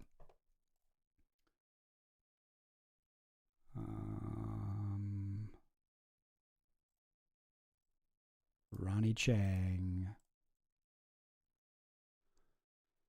AI read commencement speech. Okay, whatever. I'll look for that later. Everything's okay? All right. Sorry. Jeez. I don't want the audio to be bad. I'm talking too much. Okay, so he's going on. Okay, so here's how we're going to help the third world. Below, I make some guesses about how I think things may go in the developing world over the 5 to 10 years after powerful AI is developed. This is the guy who's like doing the fucking, like, this is the CEO of like one of the biggest AI companies on earth. I think the second largest on earth, Anthropic. And he's supposed to be talking, AI is supposed to be more than just a capitalist like industry. It's supposed to be like about like changing the world and like affecting the lives of everyone in it. Yeah. This is what he's supposed to be about. But he's just saying shit here. He's supposed to be a scientist. He's not giving us any like reason to, here's some guesses I have. This is like a fucking 6th grade like fucking book report or something. Oh, I think Robert Louis Stevenson would, if he were gonna tell, fuck, what am I trying to say? I think Bilbo Baggins would like it to visit my house or something. Like it's just completely based on nothing. Here's some guesses about how I think things might go. Distribution of health interventions. The area where I am perhaps most optimistic is distributing health interventions throughout the world. Diseases have actually been eradicated by top-down campaigns. Smallpox was fully eliminated in the 70s. Polio and guinea worm are nearly eradicated with less than 100 cases per year. Mathematically sophisticated epidemiological modeling plays an active role in disease eradication campaigns. Like he's just, it's like Bill Gates stuff. Economic growth. Can the developing world quickly catch up to the developed world? Not just in health, but across the board economically? There is some precedent for this. In the final decades of the 20th century, several East Asian economies achieved sustained 10% annual real GDP growth rates, allowing them to catch up with the developed world. Also, GDP is a fucking sham. Like, it doesn't reflect the actual amount of money in the world. You can see that from the US having a GDP per capita of 75 grand. Did you spend 75 grand this year? I don't think many of us do. I think even if you make 75 grand a year, hopefully you're not spending it all. Human economic planners make the decisions that led to this success, not by directly controlling entire economies, but by pulling a few key levers, such as an industrial policy of export-led growth. It's plausible that AI finance ministers and central bankers could replicate or exceed this 10% accomplishment. What's the thing he's talking about here about several East Asian economies? What is he actually talking about there? Hang on. East. What is he talking about? Oh, 4 Asian tigers. South Korea, Taiwan, Hong Kong, and Singapore. Oh my God, this dude. All right, hang on. I'll throw this up on the thing. Beep. Okay. I just got the Wikipedia page. I don't got time to go into this whole thing. This would have been something that would have been good for me to prep for. But the 4 Asian tigers are the developed Asian economies of Hong Kong, Singapore, South Korea, and Taiwan. Singapore is a city. It's a city in Malaysia that is its own state. It's where Crazy Rich Asians was filmed and takes place. Taiwan and Hong Kong are both like supposed to be like they're close to China, and they're supposed to kind of represent they're basically propaganda countries. Same with South Korea. South Korea, Hong Kong, and Taiwan are these little capitalist countries that are right squeezing up next to China and North Korea, these 2 communist countries. And it's important for U.S. global propaganda and like capitalism for these countries to do really well. It's important for them to do well. Their economies are artificially enhanced through U.S. cooperation. And not, by the way, not in a way that actually helps the people that live there. I mean, it helps them to have money and to have like industries and stuff. But like South Korea, where I lived for a while, is not. They got a lot of money. True, they got a lot of technology. They got a lot of amazing, impressive advancements in plastic surgery and like eyelid tuck techniques. Yes, they are fantastic at that stuff. But like they work really hard. They work really, really hard. The trickle down hasn't really happened. People are struggling. Suicide rate is very high. You're constantly seeing these businessmen working like 12-hour days, getting out, and then they have to go drinking with their boss. Because of Confucius, they can't stop drinking until their boss stops drinking, and their boss is like a seasoned alcoholic, so they have to drink more than they can. You walk around the streets of Seoul at night, you're just like all these like passed out guys in like business suits just everywhere. Like it is a bit of a capitalist hellhole. There's a reason why all of these amazing anti-capitalist movies and shows come out of there. You got Squid Game, Parasite, what was that one that came out just recently? Was Chan-wook Park did one like that.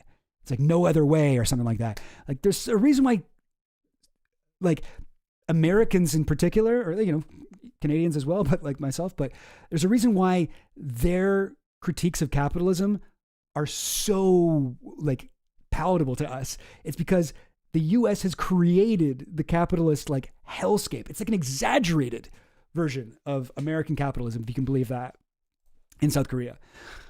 So for people like Dario to point at these countries and be like, well, look at what they did. They pulled themselves out of poverty. Why can't other countries that the US doesn't like fucking pump up artificially? I actually do have a source I can show you guys. One sec. On this that I think is kind of interesting. Hang on now. This would have been great for me to have ready. Yes. Okay. I got it. Found it. One sec. And this is going to be so worth it, by the way. Rip, whap, whip, blow, clap. Okay, so this is a tweet of mine. I'm reading my own tweet. Sorry. So this is like the little cycle that I observed back in February 2025. This is a did I put my sources in here? Frick, I didn't. Oh yes, no, I did in the alt text. Where does it say alt text? Quote from the conclusion of Escaping the Periphery, the East Asian Mystery, solved by Robert Wade. Northeast Asia undoubtedly benefited from capitalism, private profit-driven production, and from access to the world market. To this extent, the mainstream is correct, but 5 qualifications have to be made. First, for the first several decades in the Northeast economies relied not so much on the world market as on empire preference to the U.S. market and to U.S. technologies, U.S. capital, U.S. military and civilian aid, and U.S. public procurement, thanks to their role in the U.S.'s geopolitical strategy to contain communism and show the world that capitalism was superior to communism. So this is exactly the thing that we're talking about here. The way that like, well, look at why can't fucking like, I don't know, like Central Africa, why can't they just do what South Korea did? Why can't they just get like really good at making phones? Why don't they just do that? Have they fucking, has the Central African Republic, has the Congo considered maybe like doing K-pop stuff? Have they thought of that? They should just do that. It's like, no. Like Korea gets to do that shit because it's propped up as like, almost like a propaganda. It's like a country-sized propaganda poster against communism. And then this is an article. What's this one? How do I look at the alt text? Do I have to look at it from here? Okay, I don't understand Twitter. This one's from a Jacobin article. Squid Game is an allegory of capitalist hell. Though economic growth in Korea raised the overall standard of living, many have been left behind. South Korea's suicide rate is one of the highest in the world, a problem particularly among the elderly, nearly half of whom live below the poverty line. Young people have their own struggles, including military conscription, intensifying academic pressure, and staggering unemployment. As of 2020, the youth unemployment rate was 22%.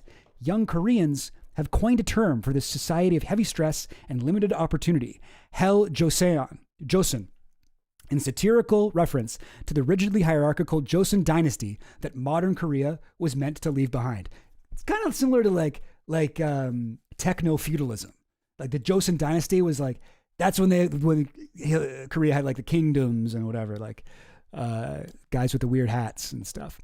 Okay, so South Korea like sucks. And like even K-pop, if you know anything about K-pop, it's not all just fucking plastic surgery and catchy songs, like trap beats and like 5 of the most beautiful women you've ever seen, whatever, dancing in unison.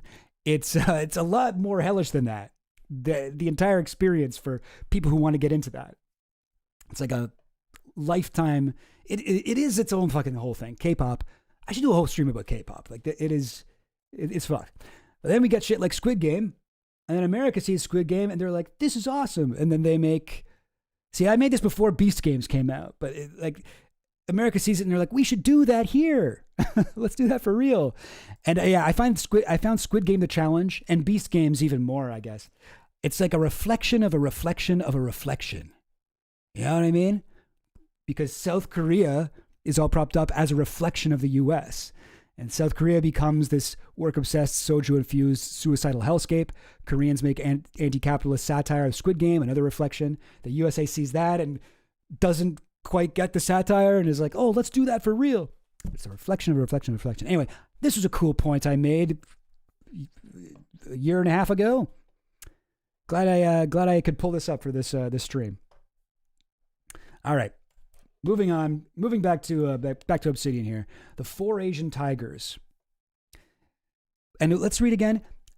Can the developing world quickly catch up to the developed world? Not just in health, but across the board. There is some precedent. In the final decades of the 20th century, several East Asian economies achieved sustained 10% annual real GDP growth rates. Yeah. Staggeringly ignorant. I would also say, I mean, like a lot of money is going towards AI. Like this does contribute to GDP, even though it is kind of whatever, throwing money at just building data centers everywhere. That builds GDP. Here's OpenAI, 13 billion in August of 2025, like more by now. Anthropic, 5 billion, like a bit under half as much. Here's some graphs about how much they got each year. 2022, Anthropic 0.6 billion, OpenAI 63, Anthropic 7 billion. Like it's moving its way up. It's moving its way up. Oh wait. Oh sorry. Okay, so the gray is OpenAI. Oh, that's interesting. All right. Wow. So Anthropic's actually closer than I thought. Anyway, this is a cool article too. Hang on, I'll just open this up in Chrome. Hang on. You got it. You kind of have to have the full experience for this one to understand how much money is going into AI. The Manhattan Project, the wartime program that developed the first atomic weapons between 1942 and 1946, cost about $30 billion in today's money. Okay, that's the Manhattan Project. Remember Oppenheimer? All right. The Apollo program, NASA's decade-long effort to send humans to the moon, cost about $298 billion. Okay, that's also a lot. Oh, I got to keep scrolling. Okay, that's how much that is. Look at that. $30 billion to build the nukes, $298 billion to go to moon. Artificial intelligence has already pushed past both. Let's check it out. So there's the atomic bomb. That much. And keep scrolling. Okay, go. Oh, there's moon landing. See that right there? Okay, keep going. Oh, there's $1 trillion. Okay, keep going. That is nuts. How much is that altogether? Oh, it's going to maybe go $1.6 trillion so far. Forecast for 2025, and this is from 2024. Okay, this is 2024. This is when Amadei was writing this thing we're reading. Forecast for 2025 at another $375 billion, meaning a single year of AI investment would exceed the total cost of the Apollo program. Investment in AI is exploding. And most of it is being spent on infrastructure. That's data centers. See, here's what all the money's going to. Mostly data centers. Second place, data management and healthcare, autonomous vehicles, fintech, manufacturing. Like right now, we're just building fucking big computers. Yeah, lots of interesting. What the heck am I looking at here? What's that supposed to be? Yeah, there's a lot of interesting graphs we could look at, but whatever. Okay, enough of that. But yeah, this is supposed to. Don't worry, we're spending all this money. It's okay because the third world is going to get rich too. We're all going to get rich. We're all going to get so much money. We'll be fine forever. Like this is why I love my little metaphor here, where I'm like, my simile or whatever. That AI is like a guy who is applying to be your roommate, and you're like, "Are you a good roommate?" And he's like, "Dude, I don't think you understand. I'm not only going to pay my rent, I'm going to pay everyone's rent. I'm going to not only clean my dishes, I'm going to clean everyone's dishes. You will never have to do anything. In fact, it might actually be bad because you might not know what to do with yourself now that all of your annoying household chores and your need for money is completely gone. Like that will be the problem. That is going to be the problem."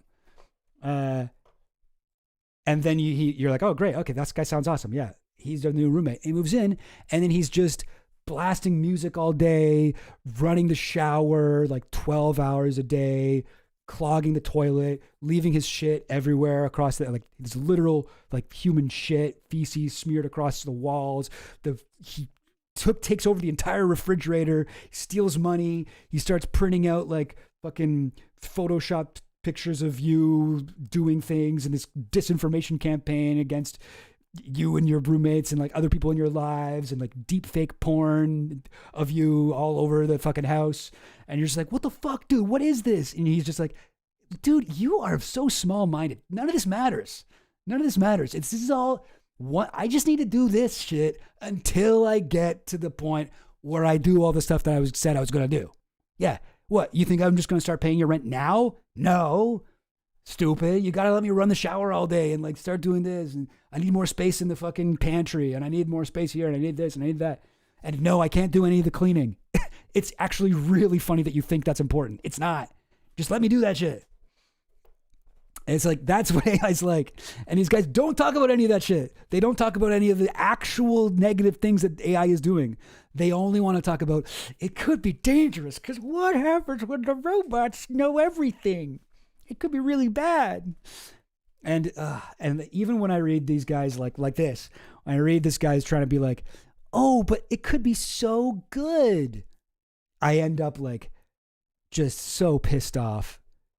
These guys, this is our fucking like empire. This is the new empire. AI. Karen Howe says in this book, the best way to think of AI is as a modern day empire. It's like a country. Like even in this, he says, think of it as a country of geniuses. Like it's more than just that, you know? It's like, it's almost like a religion. It's a cult. Boy. Anyway, well, okay, sorry. He's still going on. Sorry, this is taking me a long time. He's still talking about how they're going to help the third world, right? So what is it? What did Empire of AI see here? Okay. Climate change. Oh, yes. He said something about climate change here. Mitigating climate change. Okay, this is exactly what I'm talking about. Mitigating climate change. Right? He's like, "No, don't worry that I'm running the shower all day. Pretty soon, you won't have to pay your utility bill at all." Okay, Dario, tell us how you're going to mitigate climate change. Climate change will be felt much more strongly in the developing world, hampering its development. I'm just going to breeze past why that's also an offensive way to put that. Like as if it's their fault or whatever. Anyway, maybe I'm being too sensitive. We can expect that AI will lead to improvements in technologies that slow or prevent climate change, from atmospheric carbon removal and clean energy technology to lab-grown meat that reduces our reliance on carbon-intensive factory farming. Of course, as discussed above, technology isn't the only thing restricting progress on climate change. As with all of the other issues discussed in this essay, human societal factors are important. but there's good reason to think that AI-enhanced research will give us the means to make mitigating climate change far less costly and disruptive, rendering many of the objections moot and freeing up developing countries to make more economic progress. And it's like, not a word in here. Not a word in here about the pollution that fucking AI is already doing. So there's a part in this book where Karen Howe's interviewing Sutskever and Brockman. What's Brockman? He's another C-suite dude over at OpenAI. He's like the second in command now, whatever that is. Sutskever's no longer there. But and this is her. She's interviewing these guys. I think this is in like 2019 or something. It's like a while ago, right? So like way before like OpenAI was a household name or ChatGPT or whatever. And they're giving her this bullshit. They're giving her this like, oh, we're going to save the environment. And she goes, I offered my own example. Speaking of climate change, what about the environmental impact of AI itself? A recent study from the University of Massachusetts Amherst had placed alarming numbers on the huge and growing carbon emissions of training larger and larger AI models. That was undeniable, Sutskever said, but the payoff was worth it because AGI would, among other things, counteract the environmental costs specifically. He stopped short of providing examples, exactly like this fucking guy's doing. It is unquestionably very, very highly desirable that data centers be as green as possible. No question, Brockman quipped. Data centers are the biggest consumer of energy, of electricity, Sutskever continued, seeming intent now on proving that he was aware of and cared about this issue. It's 2% of all emissions globally, I offered. Isn't Bitcoin like 1%? Brockman said. Wow, Sutskever said, in a sudden burst of emotion that felt, at this point, 40 minutes into the conversation, somewhat performative. Sutskever would later sit down with New York Times reporter Katie Metz for his book Genius Makers, which recounts a narrative history of AI development, and say without a hint of satire, I think that it's fairly likely that it will not take too long of a time for the entire surface of the Earth to become covered with data centers and power stations. There would be a tsunami of computing, almost like a natural phenomenon. AGI, and thus the data centers needed to support them, would be too useful to not exist. I got to read that one more time. I think that it's fairly likely that it will not take too long of a time for the entire surface of the Earth to become covered with data centers and power stations. What the fuck? Jesus Christ. All right. Should I go on about this? I mean, it's basically what you'd expect. She tries to press him on more details, and they try to change the topic. The way we think about it is like this. We're on a ramp of AI progress. It's bigger than OpenAI, right? It's a field. I think society's actually getting benefit from it. Anyway, okay. I'm just going to skip that. We're running low on time. What was this? Okay, so inequality within countries. I've mostly talked about inequality as a global phenomenon, but of course inequality also exists within countries. And I think AI, believe it or not, he thinks AI is going to help people to become more equal. Oh, cool. All right, but I also want to contrast that hopeful thing with this clip of him. Hang on now. Back up a bit. I've been working on AI for This is Dario Amade. For 10 years, and probably the thing I've noticed most about it is how fast it's making progress. 2 years ago, it was at the level of a smart high school student. Now it's probably at the level of a smart college student and reaching beyond that. And on one hand, And now it's at the level of a smart college student who does not know how many R's are in strawberry, but is still smart and in college nonetheless, but not majoring in the number of R's in strawberry. I think there's a number of very positive things that are going to happen. I used to be a biologist. I think AI has exactly the kind of skills that are needed to cure important diseases like cancer and Alzheimer's, to provide cheaper energy, many positive things. But exactly those same kind of skills, things like summarizing a document, brainstorming, putting together a financial report, makes me worry a lot that entry-level jobs in areas like finance, consulting, tech, many other areas like that, entry-level white-collar work, I worry that those things are going to be first augmented, but before long replaced by AI systems, and that we may indeed It's hard to predict the future, but we may indeed have a serious employment crisis on our hands as the pipeline for the early stage white collar work starts to contract. Okay. You know what? That wasn't as bad as I remembered it being. But 50% of all entry-level lawyers, consultants, and finance professionals will be completely wiped out within the next 1 to 5 years. I do find it interesting because it's like, okay, then, so like let's say that like AI knows how to do all the like basic parts of a lot of jobs, you know, not just white collar jobs, but like a lot of jobs. It can do all the basic entry level parts. Well, okay, but we still need humans to do the top level parts of the job, I guess, right? Is that what I'm getting here? Then how do we get more people to learn and how to do that job well enough to get to the higher up things?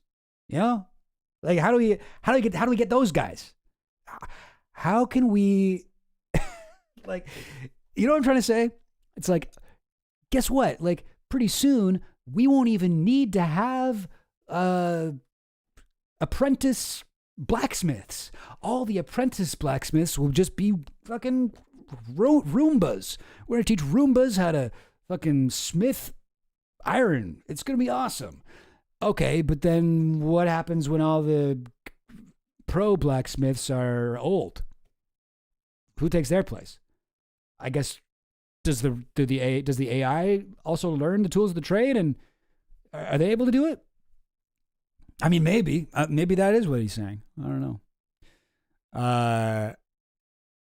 But yeah, you know, I forgot that this clip was about consultants, lawyers, and finance professionals. I don't think we need any of those jobs. I don't think we really need any of those guys. I mean, I don't know. Okay, I am joking here, but okay, I want to talk about some of this guy's. I want to talk about some of these guys' sources. So this dude. So finally, we get to peace and governance. Suppose that everything in the first 3 sections goes well. Disease, poverty, and inequality are significantly reduced, and the baseline of, like, no fucking no reason, no examples why I would believe this is possible. But okay, suppose that is the case. It does not follow that all major causes of human suffering are solved. Humans are still a threat to each other. Although there's a trend of technological improvement and economic development leading to democracy and peace. So I clicked on this. I was like, there is a trend of technological improvement and economic development leading to democracy and peace. I clicked on that link. It took me to the Wikipedia page for Steven Pinker's The Better Angels of Our Nature. Like one of the most thoroughly debunked pieces of like pop science. This is a linguist writing about why capitalism is amazing. It's a really stupid argument. I won't go into it, but it just sucks. There's a really good, there's a couple good videos actually. One by friend of the stream, We're in Hell, and one by Unlearning Economics, also a friend of the stream, but not publicly. But we are friends. They both did videos about this book that really explain why it sucks. Steven Pinker, Epstein associate, as you can see, his name's highlighted in my Epstein colors. I'm reading more of this. Okay, so Steven Pinker was a source for that. Okay, great. It's a very loose trend with frequent and recent backsliding. 30 years ago, Francis Fukuyama wrote about the end of history. So I'm clicking these links. 2 of these links are fucking Noah Smith, like no opinion articles from his fucking blog. The super scary theory of the 21st century. No opinion. I mean, I just quickly went and grabbed like a few stupid things this guy said. What do we got here? We have him saying that the New York Times is lying to make Israel look bad when they printed these like x-rays of Palestinian children with bullets in their heads. He goes, Israel does enough bad stuff that the Palestine people don't need to lie. And yet they do lie all the time about everything. And it's like, bro, what the fuck are you talking about? That is 100% true. This is from the bottom of the article. Times Opinion rigorously edited this guest essay before publication, verifying the accounts and imagery through supporting photographic and video evidence and file metadata. Anyway, like, this is the New York Times. You think they're going to like just fucking manufacture consent, like, for people to hate Israel? They do the opposite of that. For anything to get through their fucking rigorous, like, publishing, fact checking, whatever standards, it has to be pretty much 100% true. This is another article he wrote. The only thing worse than sweatshops is no sweatshops. Poor countries have to get rich somehow. This is the tried and true method. What the fuck are you talking about? The fuck are you talking about? This is like saying that slavery is good. It's like, yeah, well, if they weren't slaves, then they wouldn't have jobs. Yeah, they need to, they like to work, don't they? Yeah, maybe they can save up some of the food and shelter that their master gives them and eventually become a fucking developed country. Start to see where maybe some of this guy's ideas come from. What else did he say? The North Star of Noam Chomsky's foreign policy thinking, the core around which all his other ideas revolve, is that America is the sole agent of imperialism and conflict in the world. And that idea is just wrong. What the fuck are you talking about? Noam Chomsky? Noam Chomsky literally thinks the U.S. is the greatest country in the world. I mean, he does think it does a lot of imperialism and harm, of course. He thinks that the U.S. imperialism is evil. But he critiques like a lot, fucking every empire.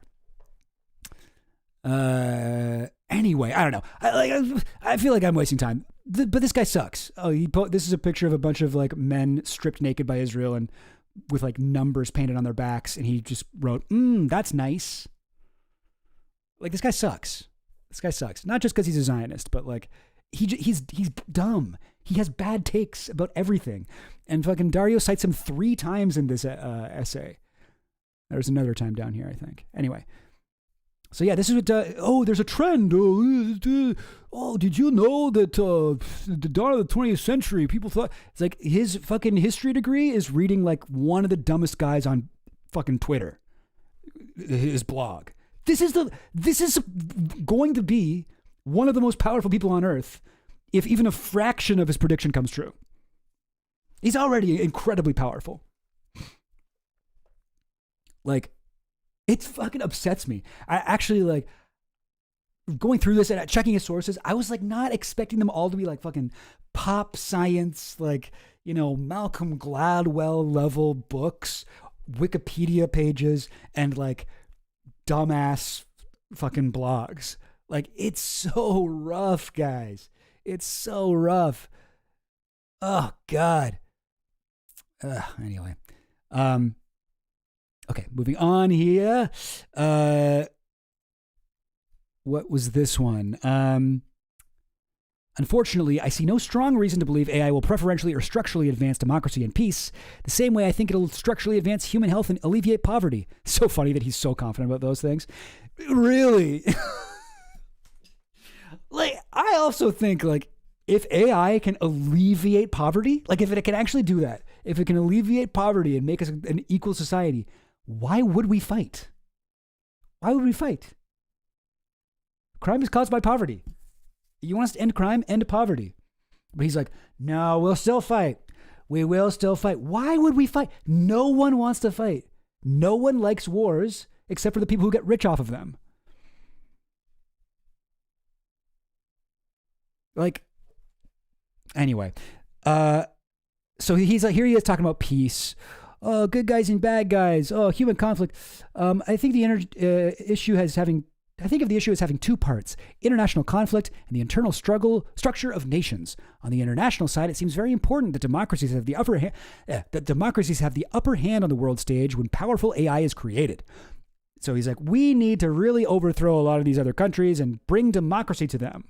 Like, always the argument for imperialism, right? AI-powered authoritarianism seems too terrible to contemplate, so democracies need to be able to set the terms by which powerful AI is brought into the world, both to avoid being overpowered by authoritarians and to prevent human rights abuses within authoritarian countries. So this is the argument to, like, invade China, I guess, right there. Now, here's a little clip from an article that I spent a good time going over on stream recently about OpenAI. But there was some drama recently between Anthropic and OpenAI. Remember, Anthropic is supposed to be like the careful one that's more concerned with safety. Hang on now. Let me make all these a little bit bigger. There we go. That'll do. Okay.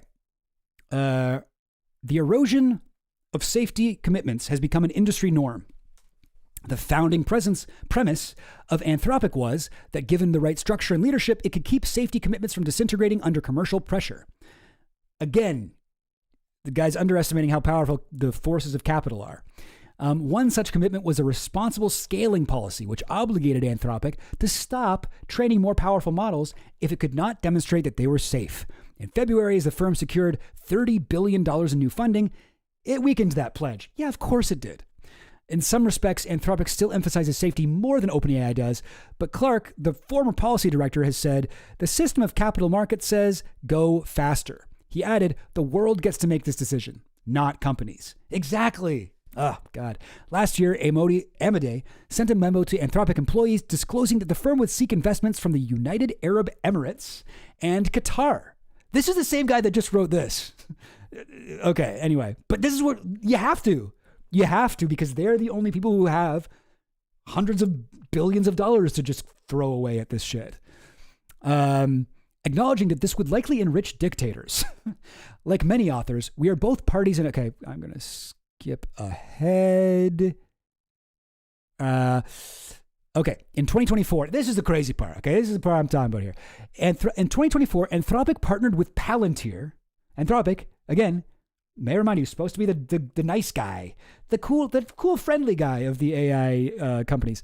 They partnered with Palantir, one of Silicon Valley's most hawkish defense contractors, one of the Earth's most evil groups, pushing its AI model Claude directly into the military ecosystem.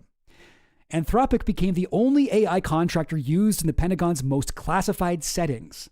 Last year, the Pentagon awarded the company a further $200 million contract. In January, the U.S. military launched a midnight raid that captured the Venezuelan president, Nicolas Maduro. According to the Wall Street Journal, Claude was used in the classified operation. And I mean, here he is over here. We got to stop all these non-democratic countries.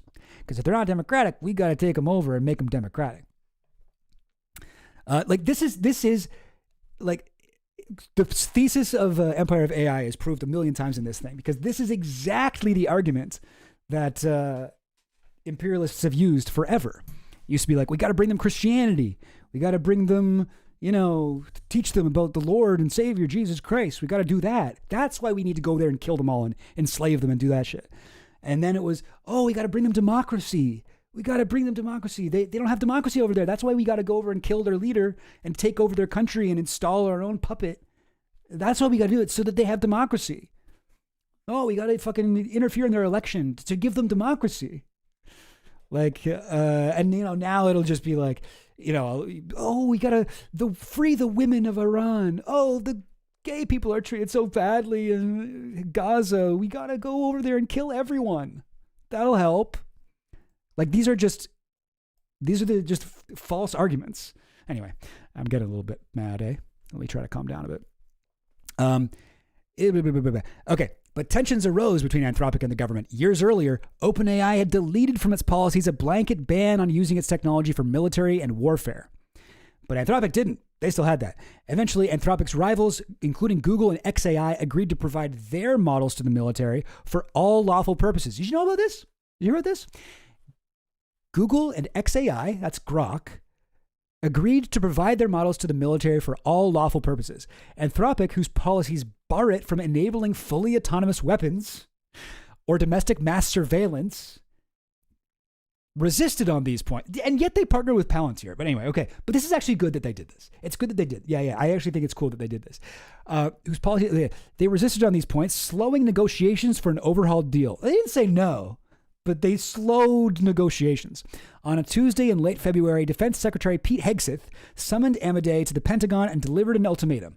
The firm had until 5:01 p.m. that Friday to abandon those prohibitions, all of their prohibitions. He's like, you have until 5 p.m. on Friday to throw out all of your fucking dignity and pride in what you do.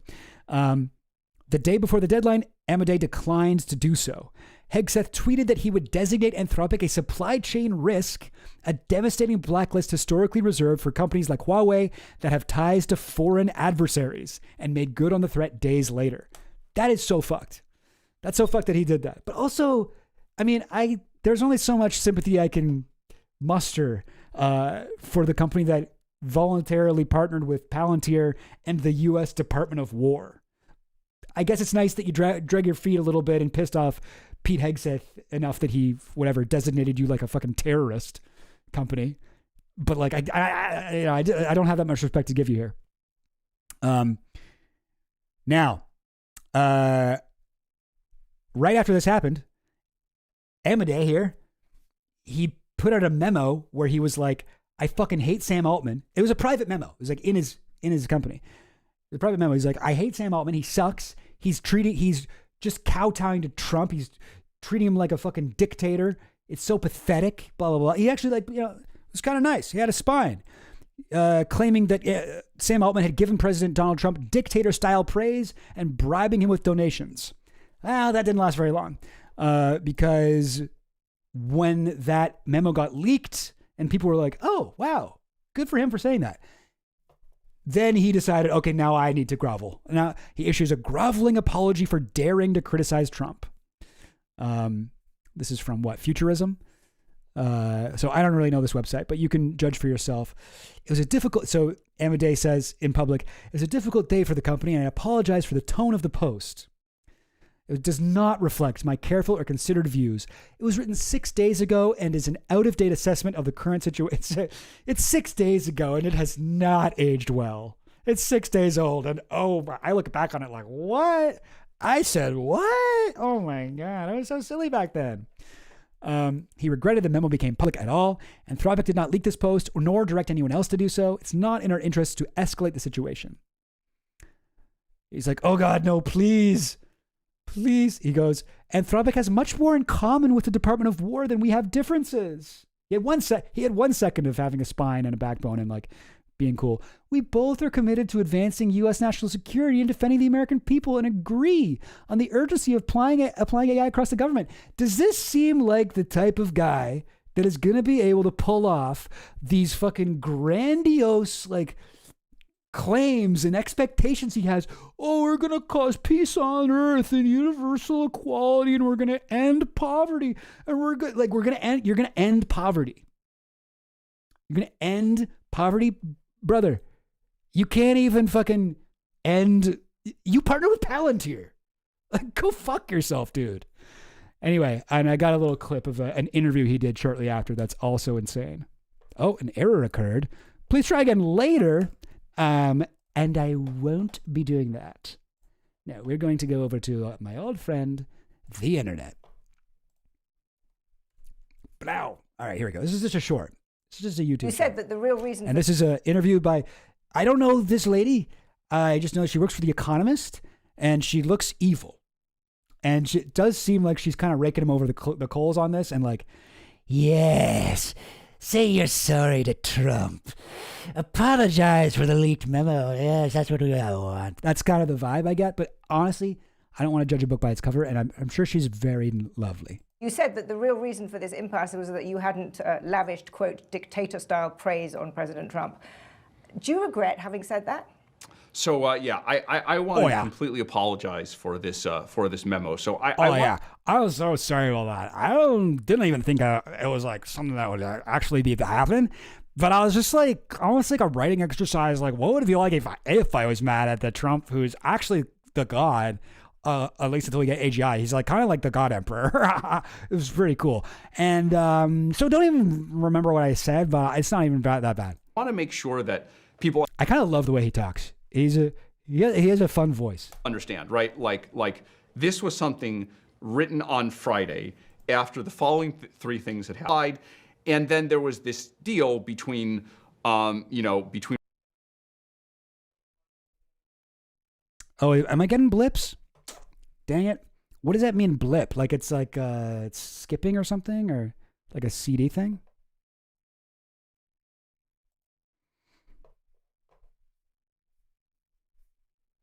Or what do you mean, babe? What's a blip? Stream seems a little in and out. Ah, man, that's so annoying. Okay, wait, should I go? Here we go. Should I go back to the You said that the beginning real of this? reason for this impasse was that you hadn't lavished, quote, dictator-style praise on President Trump. Do you regret having said that?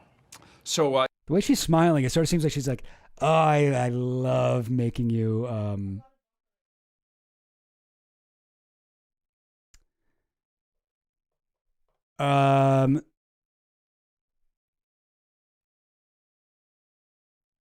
Babe, can you maybe like maybe it's I mean, I don't know. Are you using the internet for other stuff? Is it like an internet connectivity thing? I don't know how to fix it. I think it's back to normal. Okay, I'm sorry, guys. I don't know what's happening here. I'm sorry. I'll try to get through this. Oh, this is taking way longer than I want it to. Yeah, I want to completely apologize for this memo. So I want to make sure that people understand, right? Like this was something written on Friday after the following three things had happened. The president tweeted removing all Anthropic services from the federal government. The Secretary of War tweeted designating us a supply chain risk with a kind of broader version of the designation than the one that ultimately ended up actually being applied. And then there was this deal between, between one of the other AI model providers and the Department of War that I think even that model provider I find this pathetic. Like, this guy is rich, man. This guy's a billionaire, and he's debasing himself like this. Pathetic. It's pathetic. Like, I get, like, if you're poor and Trump is coming after you and you're whatever, you're the CEO of a company, man. You don't have to fucking kiss the ring like that. And I am so fucking embarrassed for all billionaires. Everyone who knows better, but it's like, oh no, I can't stand to lose a little bit of money. Oh no. Like they go to kiss Trump's ring and like what was he fucking Tim Cook gives him like a gold, what was it, like an iPad or something? Like all these guys that do this shit. It's pathetic. Like this guy, Trump is like the most evil guy on earth. And yet you're like, you got to act like he's the fucking whatever, like very stable genius. Like it's so disgusting. Like you would like to think if you had this much money and power and sway and clout, you would be able to stand up to him. But none of them do. None of them do. Like, isn't that fucking pathetic? Anyway, none of them really do. I mean, some of them do things behind the scenes or whatever, but like, it's pathetic. Anyway. Later described as... This is really bad, though. This is even worse than most things. Remember the exact words, but opportunistic. I think. And she, look at her. I don't know. Doesn't she seem like she's loving this? She's like, I don't remember exactly what I said. No, I do. Yes, I have it right here. You called him opportunistic. Oh, that's certainly not a nice thing to say to someone. Are you insulting the president? It's like, why are you like this? Yeah, I was going to say confusing, right? So basically all these three things happened within a few hours, in kind of sequence, from each other. We didn't know ahead of time what was going to happen, when it was going to happen. So it was among the most disorienting times in kind of Anthropic's history. The other side of it is, I think Anthropic has an internal culture where I post a lot. Where we just kind of razz each other. It's not really like we mean it. Like we like to roast. We roast, we clown on each other. Like some people describe this as a memo. I wouldn't describe it as that. Like I post things in Slack. I post them a lot. And the culture within the company is that I'm very free. And it's not like a considered, it's not like a really considered or refined version of my thinking, right? It's not what I would.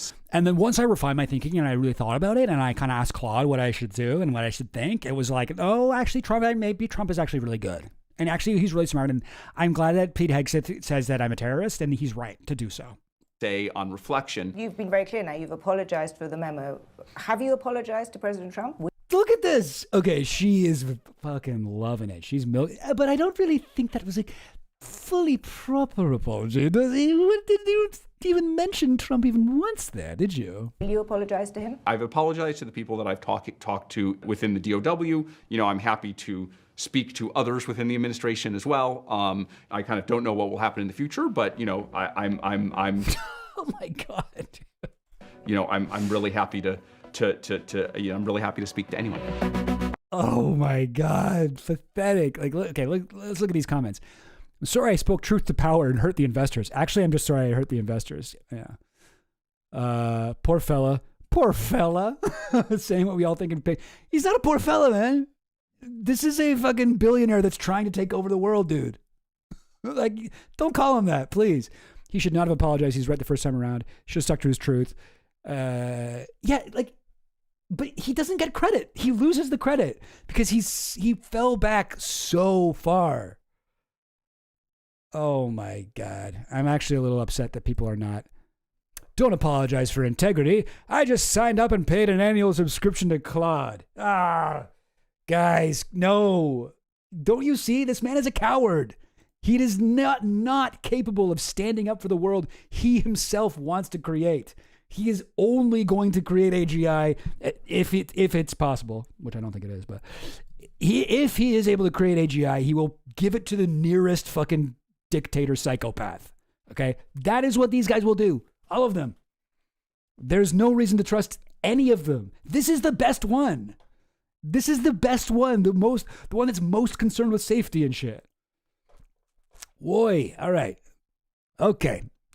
Moving on. Later, he says AI can stop racism. Obviously that's kind of funny. All the racist AI videos of black women complaining about their EBT cards. That like all these fucking racial disinformation videos that do really, really well on TikTok and stuff. It's ridiculous. The cops using an algorithms to guess which of their prisoners are more likely to reoffend, and it's like, oh, we got this guy who's no criminal record and did a very minor offense. This guy who's been in jail a bunch of times and he has whatever. Like, I forget what they go into it in the article here. The exact thing. Borden and his friend grabbed a child's bike and scooter, and then they dropped it almost immediately, but somebody had already called the police. They were charged with burglary and petty theft. They valued at a total of $80. And then another guy, 41-year-old dude, shoplifted $86.35 worth of tools from a Home Depot. He'd already been convicted of armed robbery and attempted armed robbery, served 5 years in prison, in addition to another armed robbery charge. But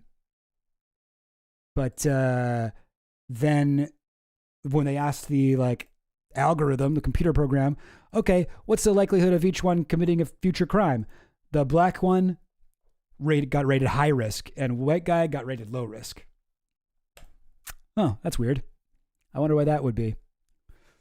Anyway, okay, skipping ahead. I'm sorry. I would like to go into more detail on all of this, but here's another citation from No Opinion. No Opinion. Plentiful, high-paying jobs in the age of AI. It's like, what the fuck? What? This guy doesn't know anything. Why would you? Anyway, where is it that he cites that? I thought I had this all. Yeah, I think it's here. Yeah, anyway, in the short term, I agree with the arguments that comparative advantage will continue to keep humans relevant and, in fact, increase their productivity and may even in some ways level the playing field between humans. As long as AI is only better at 90% of a given job, the other 10% will cause humans to become highly leveraged. Anyway, I forget what it was I was thinking there. I just wrote, okay, this one just says, why do you think this? But I don't remember what I was pointing at. By economic in this section, I mean the possible problem that most or all humans may not be able to contribute meaningfully to a sufficient advanced AI-driven economy. Okay. All right. I don't know what I was talking about there. Sorry, just skipping around here. This part's crazy. First of all, in the short term, I agree with arguments that comparative advantage will continue to keep humans relevant and, in fact, increase their productivity, and may even in some ways level the playing field between humans. As long as AI is only better at 90% of a given job, the other 10% will cause humans to become highly leveraged, increasing compensation, and in fact, creating a bunch of new human jobs, complementing and amplifying what AI is good at, such that the 10% expands to continue to employ almost everyone. Really? In fact, even if AI can do 100% of things better than humans, but remains inefficient or expensive at some tasks, or if the resource inputs to humans and AIs are meaningfully different, then the logic of comparative advantage continues to apply. One area humans are likely to maintain a relative or even absolute advantage for a significant time is the physical world. Oh, man. Sorry, what am I? Here we go. I do think in the long run, AI will become so broadly effective and so cheap that this will no longer apply. At that point, our current economic setup will no longer make sense, and there will be need for a broader societal conversation about how the economy should be organized. While that might sound crazy, the fact is that civilization has successfully navigated major economic shifts in the past, from hunting and gathering to farming, farming to feudalism, and feudalism to industrialism. I suspect that some new and stranger thing will be needed, and that it's something no one today has done a good job of envisioning. This is actually like almost like a Marxist like view of history, where it's like, okay, so the society goes from communalism to whatever, agriculture, feudalism, mercantilism, capitalism, and then eventually goes to communism. But in this case, it's instead of going to communism, he's like, it'll be an AI thing. I don't know what it'll be, but it was something with the AI, and definitely not communism. I suspect that some new and stranger thing will be needed, and that it's something that no one today has done a good job of envisioning. It could be as simple as a large universal basic income for everyone, although I suspect that will only be a small part of a solution. It could be a capitalist economy of AI systems, which then give out resources. Okay, imagine this, guys. It's still capitalism, but it's all AI. And then the AI guy, the robots, they give out resources. Huge amounts of them, since the overall economic pie will be gigantic. Why does he think that? I don't know. To humans based on some secondary economy of what the AI systems think makes sense to reward in humans. Oh, okay. So it's like a cool thing where they're trying to, the AI will be like, what do we want humans to do? If they do that, we'll give them money. Wow, cool. Based on some judgment ultimately derived from human values. Yeah, one can hope. Perhaps the economy runs on Wuffy points. Now, what the heck is a Wuffy point, right? What on earth is that? Well, I looked into it. Wuffy point is from a science fiction book. Remember he said he wasn't going to talk about science fiction? No, it turns out he talked about science fiction a lot. It's called Down and Out in the Magic Kingdom, and it's by Cory Doctorow, who's a Canadian novelist and author. He's the guy who wrote enshittification. He coined the term enshittification. This book, he put it out for free on his website. Like, you can just read it. It's not, you cannot buy it. Like, this guy is like an anti-capitalist like author, and he wrote this sort of like dystopian novel. It's a future history book, takes place in the 22nd century, mostly in Walt Disney World, which is run by rival adhocracies, each dedicated to providing the best experience to the park's visitors and competing for the woofie the guests offer. In the post-scarcity world of the novel, the woofie is a currency-like system that primarily measures the esteem of others, or in the case of extremely low woofie, their disdain. So it's almost like a social credit system. It's kind of like that Black Mirror episode with, was that Bryce Dallas Howard, the ginger girl who's going to like her sister's wedding? You know what I'm talking about? It's like basically sounds like that. And he's like, wouldn't that be fucking horrifying if we lived in that world? In his book. And then fucking buddy over here, Dario, reads it and he's like, yeah, maybe we could do that. Perhaps the economy runs on woofie points. Or perhaps humans will continue to be economically valuable after all, in some way not anticipated by the usual economic models. All of these solutions have tons of possible problems, and it's not possible to know whether they'll make sense without lots of iteration and experimentation. And as with some of the other challenges, we'll likely have to fight to get a good outcome here. Exploitative or dystopian directions are clearly also possible.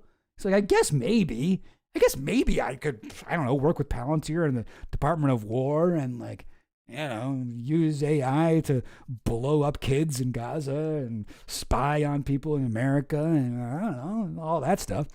Much more could be written about those questions, and I hope to do so at some later time. Awesome way to close off there. Anyway, but yeah, like this part, by the way, like I don't want to move on from this immediately because Doesn't this sound insane? A capitalist economy of AI systems which then give out resources to humans based on some secondary economy of what the AI systems think makes sense to reward in humans. Like, this is the part that sounds like the title, Machines of Loving Grace. Like, these are AI gods. These are robot gods that rule over us and give us the things that we need in order to motivate us to do the things that they want us to do. Oh boy. Yeah. All right. Now watch this one. Dario says Anthropic isn't like other AIs. I don't even remember what this one was. Even if the technology goes as fast as I suspect that it will, we don't know exactly how fast it's going to drive revenue.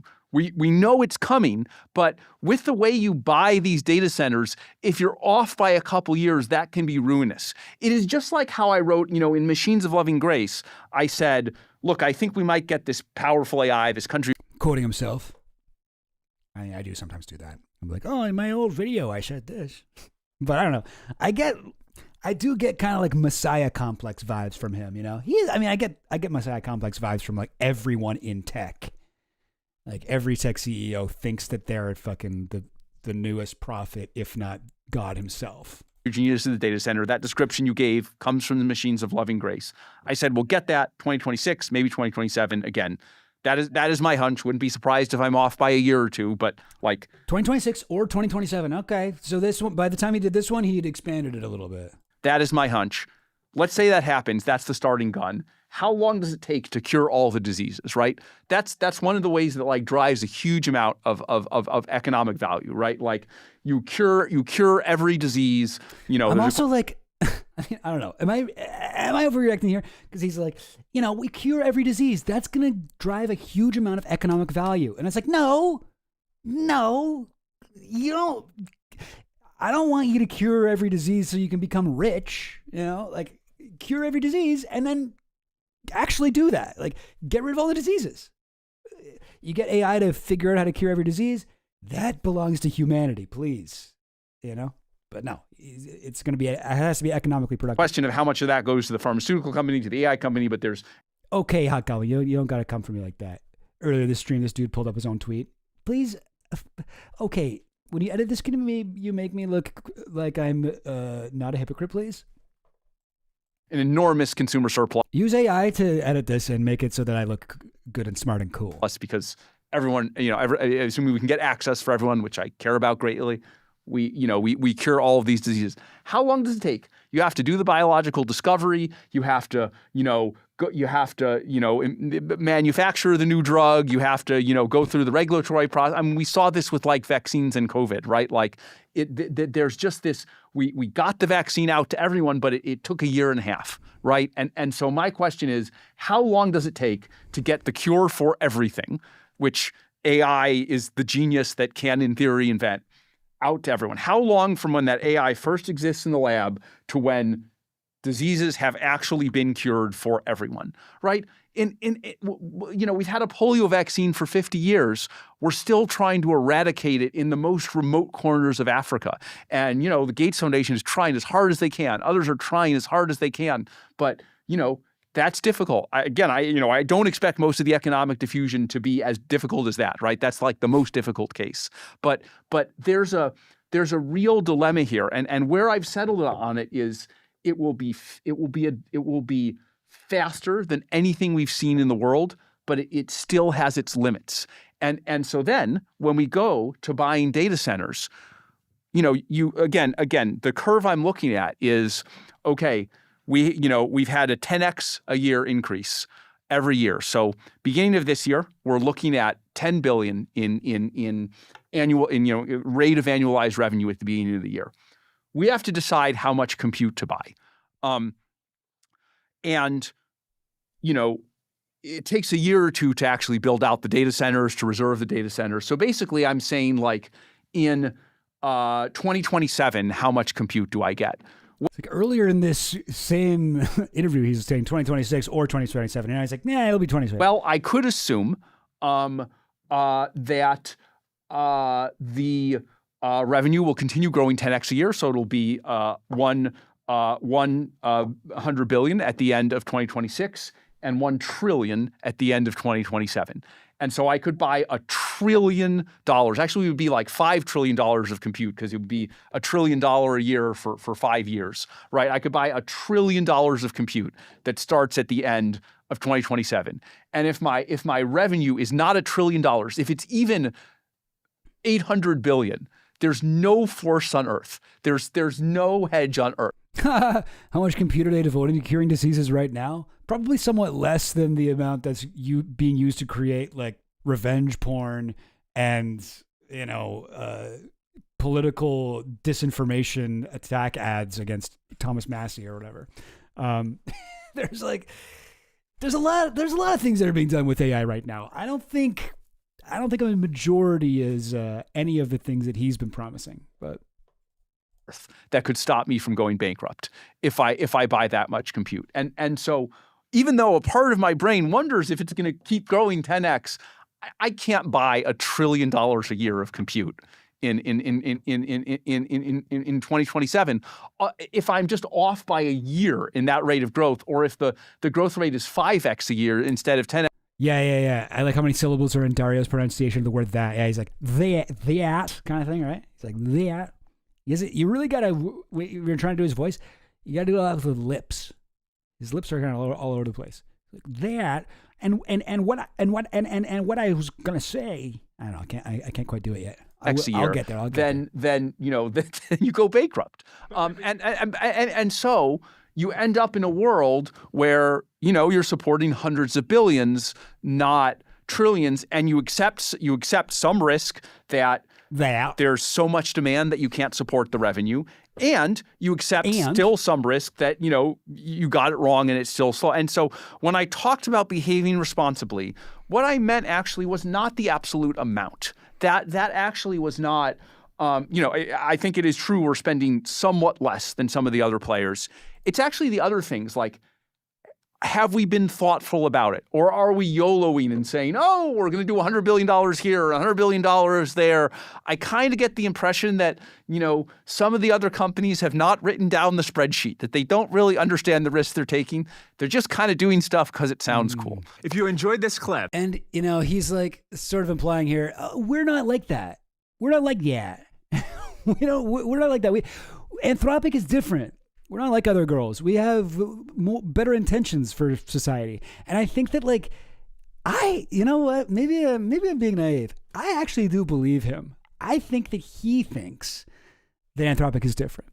I think that I wouldn't call him a misanthrope. I think of all of the AI CEOs, I do think he is probably like the best person in his heart.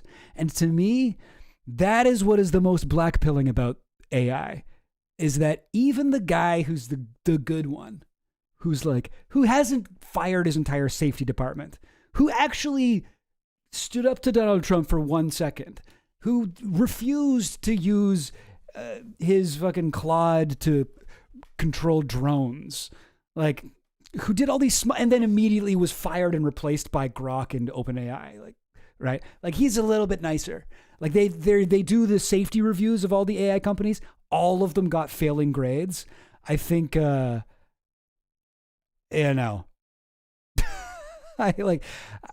think all of them got failing grades, but they all got like Fs, and then Anthropic got like a D or something like that. Like, still not good. And it's like, when I read this and I see what maybe is a sales pitch, maybe he doesn't actually believe these things, and I'm just like, I see his total inability to actually stand up for the values he espouses here in real life. And second of all, I see his completely brain dead American exceptionalist, like the way he views the world and geopolitics and the global South, and like the fucking starry-eyed ideals he has about whatever, achieving world peace and global equality and all that shit. It's like, God, if this is what, like, the best guy that we have building AI is this dude, I like Anthropic probably is like, maybe, I don't know, like him over Elon Musk and like Sam Altman, who are the other ones? Fucking, the other AI companies, I guess Palantir counts. Like they're a lot of some of the world's worst people, you know? And I'm just, that's what really hurts the most, you know? That's what I really lose all hope on. Anyway, yeah, there's my thing. And I didn't even go over like any of his stuff on biology and neuroscience and shit, because who the hell knows? I mean, I'm sure somebody would know about that. I don't know. Maybe those parts are more. He does often say, I used to be in biology. So maybe the biology part, maybe there is something there. I don't know. I just know the shit that he says about fucking global inequality, world peace and shit. I find that shit so optimistic as to be insulting to my intelligence. Anyway, that's that. And I got another Obsidian board thing I wanted to do tonight. This one is, okay, I'm going to try and make this one quick. We'll see. We shall see. But, oh geez, this one is kind of long too. No, I can make it quick. You guys hear the news about E. Jean Carroll? You guys remember E. Jean Carroll? So, wait, what's happening here? Why ain't it loading? E. Jean Carroll. Justice Department launches criminal probe into Trump accuser E. Jean Carroll. So E. Jean Carroll accused Trump of sexual assault. Rape. I know I am not really supposed to say that word on stream because it's like, I don't know, YouTube thinks it's bad, but that is what this is. And it actually is important to use that word as opposed to sexual assault, which I actually think I'm not even supposed to say that, am I? I'm supposed to say like SA or whatever. I don't know. I hate that shit. Whatever. Okay. Well, maybe the algorithm will bury me. Whatever. But I think that it's worth using the right words for, you know, a story like this. And she's had a long ass journey. With this particular case that has led to the news from a couple days ago. When was this? I don't know why it sometimes does this like transparency thing, and it's so hard to read. May 28th, 2026. So yeah, so it was like 3 days ago. And I think, you know, Donald Trump does a lot of bad stuff. All right. You heard it here first, folks. Orange Man, bad. But I think this is like one of the most despicable things that he's done. See, he's done things that are worse, whatever, like cumulatively, like from a utilitarian perspective, he's hurt more people. But just like the sort of way that it just like shows like who he is and what kind of a person he is and what kind of deficiencies he has as a fucking feeling, empathetic human being. I think it's worth noting. And I wanted to like kind of do like a little bit of a retrospective on this because the story is like stunning to look at it from beginning to end. So let me attempt to do that for you guys. So E. Jean Carroll, here's a picture of E. Jean Carroll in 2019. She has, I didn't really know, I don't know that I'd heard of her before the Donald Trump thing, but looking into her life, she like had she's got a pretty cool backstory. She used to be a writer for SNL. You didn't know that? She used to be, she was an advice columnist for a while. She had like, it was like not like Dear Abby, but something like that, I guess. She was, I'm trying to just skim her Wikipedia page here. Ask E. Jean was the name of it. She had a TV show. She also wrote for SNL in 1986 and 1987, nominated for a Primetime Emmy Award. What else? She's had like a bunch of like, she was Playboy's first female contributing editor, and she did Acid with Hunter S. Thompson. You guys know that? I didn't know that. I just found this out. She dropped Acid with Hunter S. Thompson. Isn't that crazy? So she's like cool. She's like very, I don't know, like interesting person who's like done a lot and like accomplished so much and just genuinely seems very funny and cool and nice. And I don't know. I think she seems neat. And in 2019, right? Well, it's updated in 2024, but Yeah, 2019. 2019, she drops an excerpt from her upcoming book, published in New York Magazine. The upcoming book is called "What Do We Need Men For? A Modest Proposal." And it's sort of about, I mean, I haven't read it, to be totally honest. I did read this article, the excerpt from it, but I haven't read this book. But I want to read it because she seems like a great writer. Anyway, but it's about the, I guess, men suck and rape culture and stuff like that. It's a pretty hard read. The cover, this was the cover story for the New York Magazine. This is the cover. It said, "This is what I was wearing 23 years ago when Donald Trump attacked me in a Bergdorf Goodman dressing room. My List of Hideous Men" by E. Jean Carroll. So she's wearing like a coat there. Anyway. This is a difficult read. It's a difficult read. I will say. I have to maybe give a little warning here. Oh wait, what's happening here? Why can't I scroll on this? Well, there we go. Not the entire article isn't about Trump. It ends with the story about Trump, but it goes through like a bunch of other interactions with hideous men.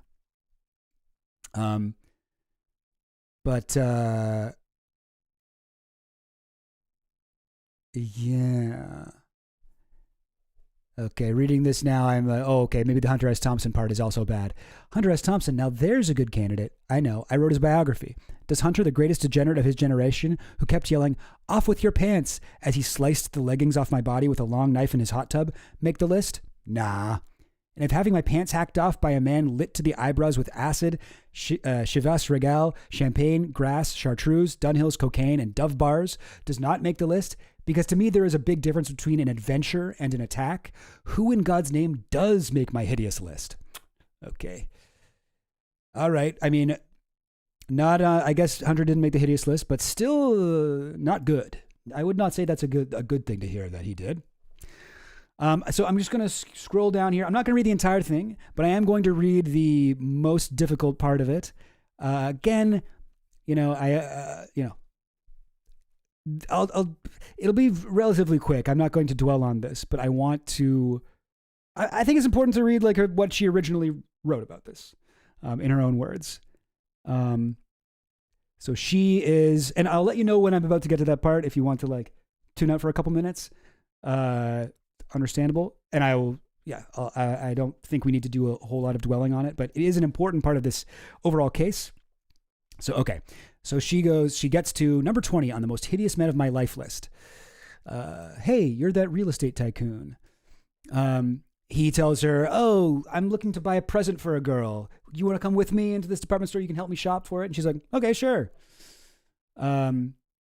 So they go in. She's kind of joking around with him. "Oh, why don't you get her a purse? Get her this, get her that." And he's like, No. How about lingerie? And get her some lingerie. And she's like, "Okay, sure." And he goes, "What size are you?" "Oh, why don't you try on this lingerie that I'm buying for another girl? You try it on." And she's like, "What? No, I'm not going to do that. No. You try it on," I say, laughing. "It's your color." She's like kind of like doing some banter here. He goes, "Try it. Come on," he says, throwing it at me. "It goes with your eyes," I say, laughing and throwing it back. "You're in good shape," he says, holding the flimsy thing up against me. "I want to see how it looks." "But it's your size," I say, laughing and trying to slap him on the back with one of the boxes on the counter.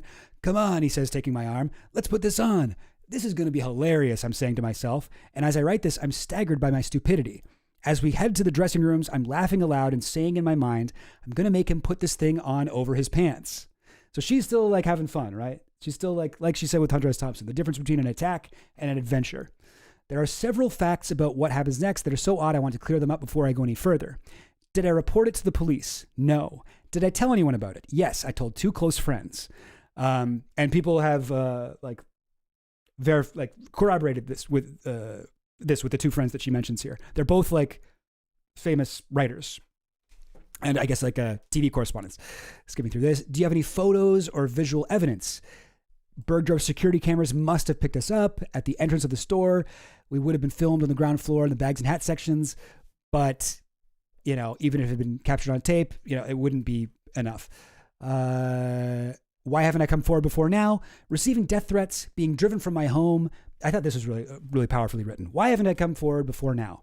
Receiving death threats, being driven from my home, being dismissed, being dragged through the mud, and joining the 15 women who've come forward with credible stories about how the man grabbed, badgered, belittled, mauled, molested, and assaulted them, only to see the man turn it around, deny, threaten, and attack them never sounded like much fun.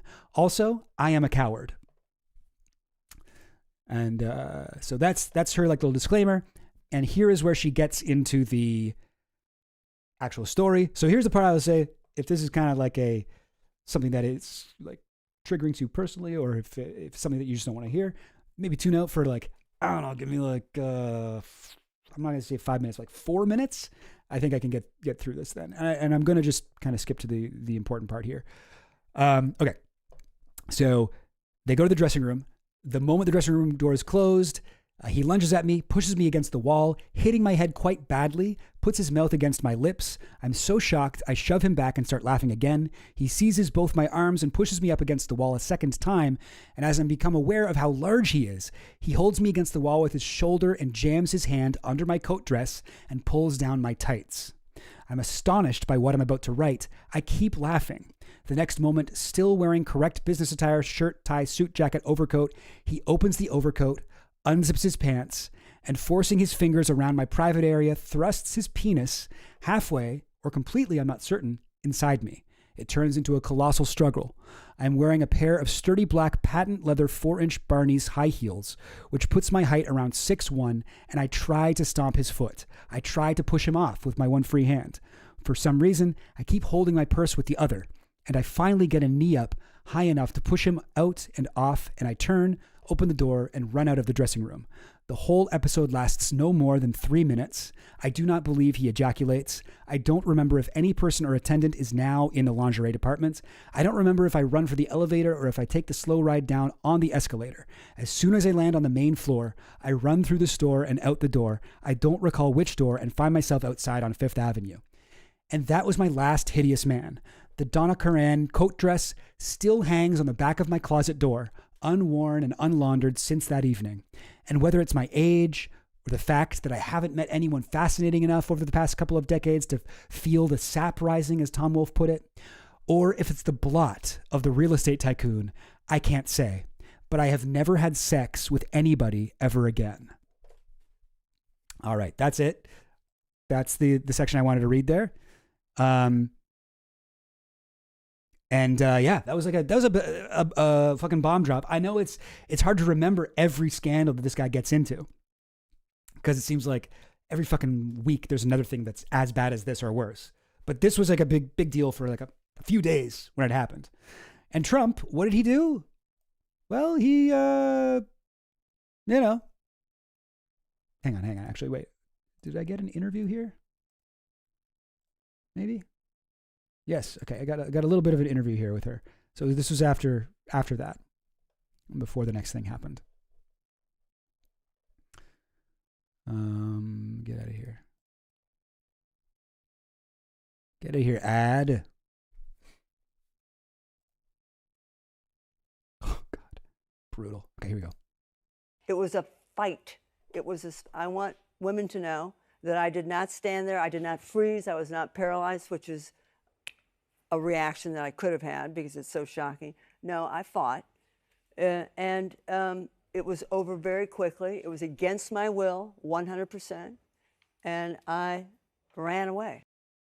So, he's the one. Like, this is a famous woman in the public square coming forward, very, like, soberly recollecting this, having evidence, having told people about it, who are also in the public sphere, who are, like, with public careers, people who know her, people who have known her at the time, remember having this conversation. And Donald Trump, he responds. So this is Trump's thing, right? This is not a surprise. If all I read you was this, you already know what he did. Remember the three rules that they talk about in The Apprentice that they learned from Roy Cohn. Roger Stone and Donald Trump both learned these 3 rules. Deny everything, admit nothing, and what is it? Attack, I guess. So what does he do? He denies it and he sues her. Okay, he sues her for defamation. And he says in his answer to her, he's like, she's not my type. Trump resorts to an old insult. She's not my type. I think, and this is during his deposition, during the court case. He says it again during here. So I have a clip of him in your saying it. June 21 statement. Oh, this is a little bit longer than I care about, but. Which is. Boy, okay, hang on. I gotta open this up in the. Now, in your June 21 statement. Sorry, I gotta find the transcript here because I don't need to watch the entire 321. Oh, great. Okay, it's near the end. Here we go. Let's go 317. Is DJT 22. This is an insane deposition, by the way. I have a little bit more to show from it in a second, but like this entire thing's worth a watch. What you said there is, I'll say it with great respect. Number one, she's not my type. When you said that Ms. Carroll was not your type, you meant that she was not your type physically, right? I saw her in a picture. I didn't know what she looked like. And I said it, and I say it with as much respect as I can, but she is not my type. And again, when you say type, you just refer to looking at photos, so you mean physically she's not your type? Physically, she's not my type, and now that I've gotten indirectly to hear things about her, she wouldn't be my type in any way, shape, or form. But when you were talking... She's not his type. That's a weird defense, right? Isn't it? It's kind of like, oh, yeah, I would rape someone, but not her. Not someone who doesn't look like my type, right? That's a weird one, isn't it? Weird defense. Now she took this, like this is like an incredibly fucking disrespectful thing to say. Number one, she's not my type. Number two, it never happened. It never happened, okay? Totally lying. I don't know anything about her. I know nothing about this woman. I know nothing about her. It's just a terrible thing that people can make statements like that. And this is something he said about a different woman who had accused him of sexual assault. He said, believe me, she would not be my first choice. That I can tell you. You don't know. That would not be my first choice. Like, as the crowd laughed, he said, check out her Facebook. You'll understand. That is a weird defense. It's like, that's a weird defense. That's like saying, no, if she looked different, then yeah, I would have raped her. Right? This is another part of the thing I gotta play. This is like the most insane. Well, I don't know. There's a lot of insane parts, but you remember the Access Hollywood tape, grab him by the pussy, that whole thing. Seeing that tape was what made her come forward. Like that was what kind of made her feel like she had to come forward. I mean, I guess she didn't come forward until 2019, right? But anyway, she said that seeing that was the convincing that she needed. But anyway, so this is a clip from the deposition about that. They asked him about that moment, and they play the video actually for him. The Access Hollywood tape. You give me the thumbs up. You are. You gotta put the thumbs up. You gotta get the thumbs up. Hang on, I gotta go back a little bit here. We gotta hear the main quote. And play it as what? 35.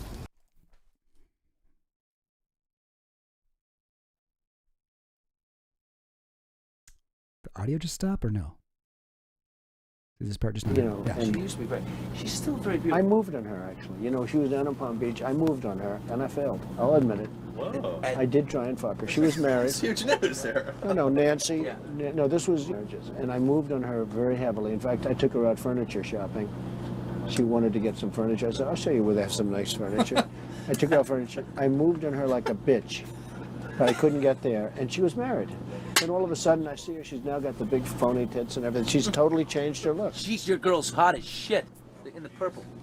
Whoa! Yes! Whoa! Yes, the Donald has scored. Whoa! Oh, my man! Wait, you gotta look at me when you get out of your leg. Set this up. That is very. Will you give me the thumbs Look up? at you. You are a You gotta put the thumbs up. You gotta get the thumbs up. Can't be too happy. First? Yeah, let me. It's very You funny. gotta give me the thumbs up. All right, you and I will walk down. Oh my god. Maybe it's a different one. Sorry, we don't have to watch the whole thing here. I may just want to hear. Legs, huh? Oof, get out of the way, honey. That's good legs. Like Ford, Gerald Ford, remember? Sorry, I'm just gonna skip through this. We've all seen this. We don't need to watch the whole thing. Down below. Although I should get the part. Sorry. This is right. Just in case I start kissing I better use some Tic Tacs just in case I start kissing her. her. You know, I'm automatically attracted to beautiful. I just start kissing them. It's like a magnet. You just kiss. I don't even wait. And when you're a star, they let you do it. Just kiss. I don't even wait. And when you're a star, they let you do it. You can do anything. I remember when he met E. Jean Carroll, she said, "Oh, are you that real estate guy?" Like she knew him. She was familiar with him. You can do anything. Whatever you want. Grab him by the pussy. You can do anything. Okay, that's the only part I really needed to play. Skip ahead to the end. And okay, but remember when that all happened, right? That was like right before the debates. That was like right at the fucking start of like Pizzagate and everything, right? There's a bunch of shit that happened there. This was like a very consequential video. But during the debates, he's like, it was locker room talk. I didn't mean it. Like, you know, everybody's like, he doesn't actually do that. But now look how he responds to it in this. No, I feel like not enough people have seen this. Hug for the Donnelly. Just got off the bus. Like a little In Am I correct? Hang on. I don't know the date, but They're trying to figure out the date. Oh, you married? that was locker room. Okay, here it is. So remember locker room talk. It was locker room talk. It's just the way people talk in the locker room. It's not serious. This is very old news, fully litigated during debates, during everything else, fully litigated. Okay. And you know what I said then, and I say it now? Locker room talk. That was locker room talk. Okay. That's what goes on. And you did say in the video that you, quote, moved on her heavily, correct? Excuse me? You do say in the video that you, quote, moved on her heavily. I did say that, yes, Okay. absolutely. And you do say in the video that as part of trying to have sex with this woman, you took her furniture shopping, correct? We actually did look for furniture, yes. So that was true. You actually took this woman, I Nancy, think so. furniture It's shopping. been a long time ago. It's how long was that? A long time ago. But I think so. I do think so. Is that the only occasion when you took a woman shopping? I think so. And you say, and again, this has become very famous in this video, I just start kissing them. It's like a magnet. Just kiss. I don't even wait. And when you're a star, they let you do it. You can do anything. Grab them by the pussy. You can do anything. That's what you said, correct? Well, historically, that's true with stars. Did you hear that? She's like, you said when you're a star, they let you do it. His response is, well, historically, that's true with stars. Stars can grab women by the pussy, yeah. What do you mean? I'm right. It's true with stars that they can grab women by the pussy? Well, if you look over the last million years, I guess that's been largely true. Not always, but largely true. Unfortunately or fortunately. Unfortunately or fortunately. Like, this guy's a fucking idiot.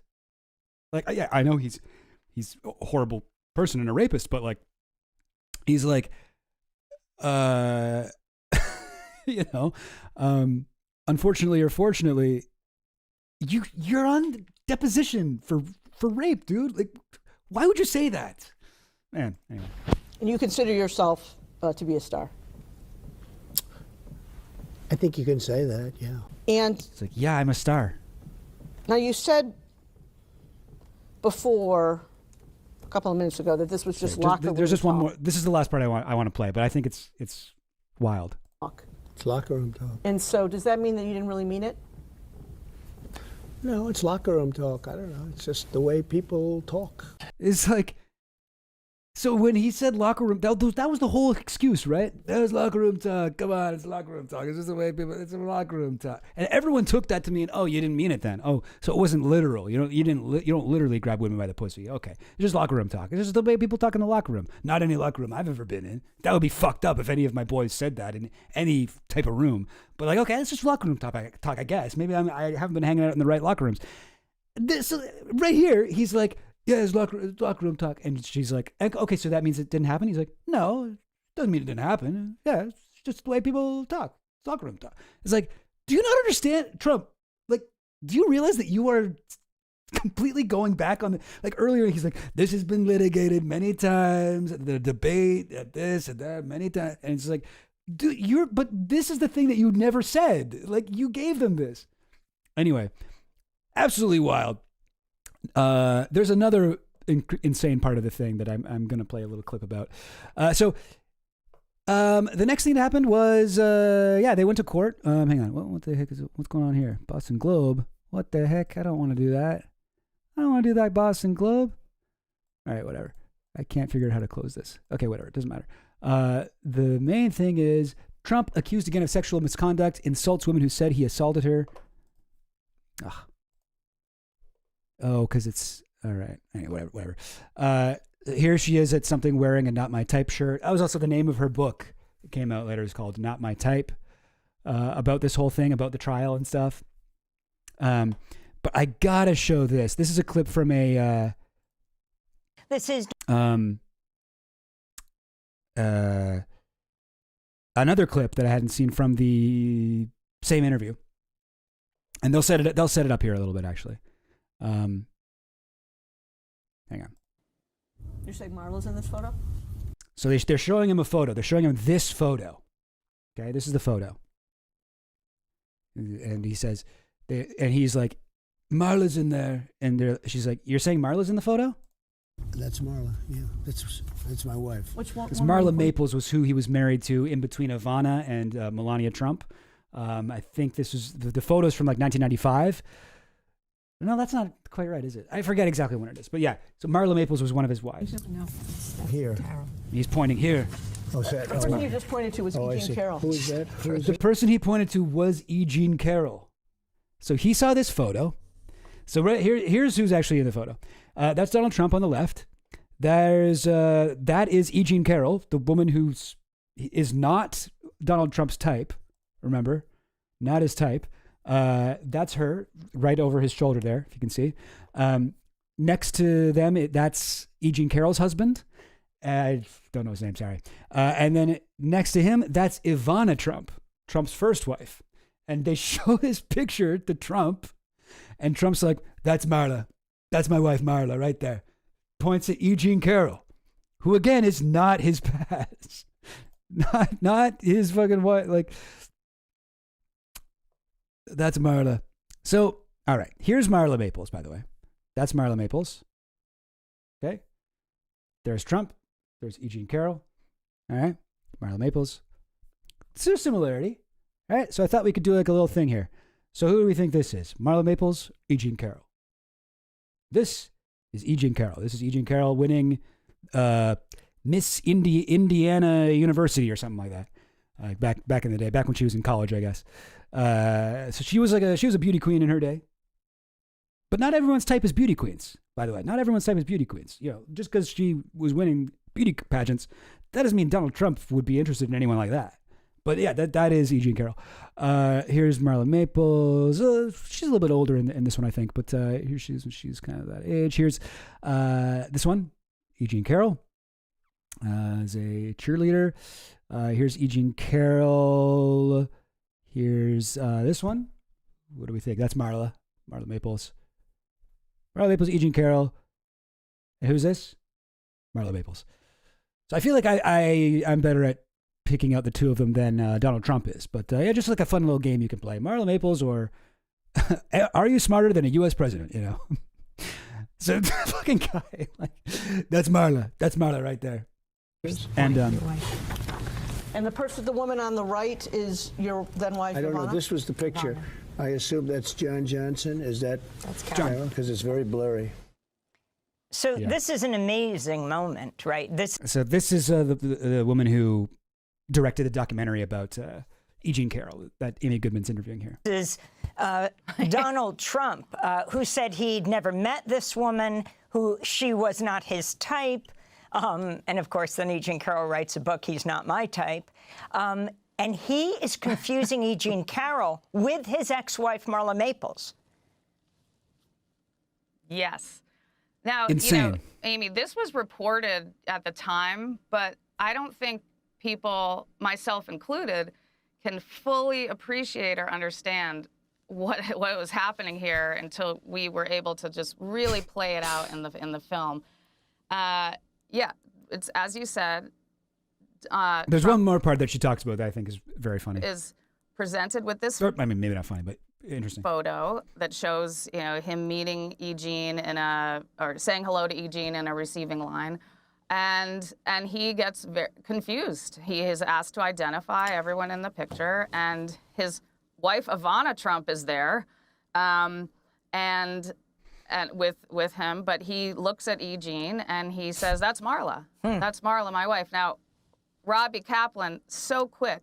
She follows up. Robbie Kaplan's E. Jean Carroll's lawyer. Up with this unbelievable bombshell of a moment, and says, "Would you say that all 3 of your wives were your type? Are your type?" And he says, "Oh yeah, sure." Doesn't even, it's just, and we have that. He didn't even realize what she was doing there, they got him being like, he saw this photo, he thought that was his wife, and then he was like, "And all of my wives have been my type." So it's like, okay, so she is your type then. You have just told us, yeah, she is your type. Absolutely insane. All right. So first lawsuit, whatever, first defamation case, E. Jean Carroll wins. She wins it. Trump is liable for sexual abuse and defamation and ordered to pay E. Jean Carroll $5 million. All right. I don't feel like I really need to read this article. You guys get the point. But yeah, there's courtroom sketch. I don't know. Yeah, whatever. You guys get it. So she wins. Trump does not pay. Doesn't pay it. And he starts saying, I was found innocent. Actually, is there a thing in here? Yes. Carroll's attorney reminded the jury that for the battery charge, hang on. After the verdict, Trump posted on Truth Social, "I have absolutely no idea who this woman is. The verdict is a disgrace, a continuation of the greatest witch hunt of all time."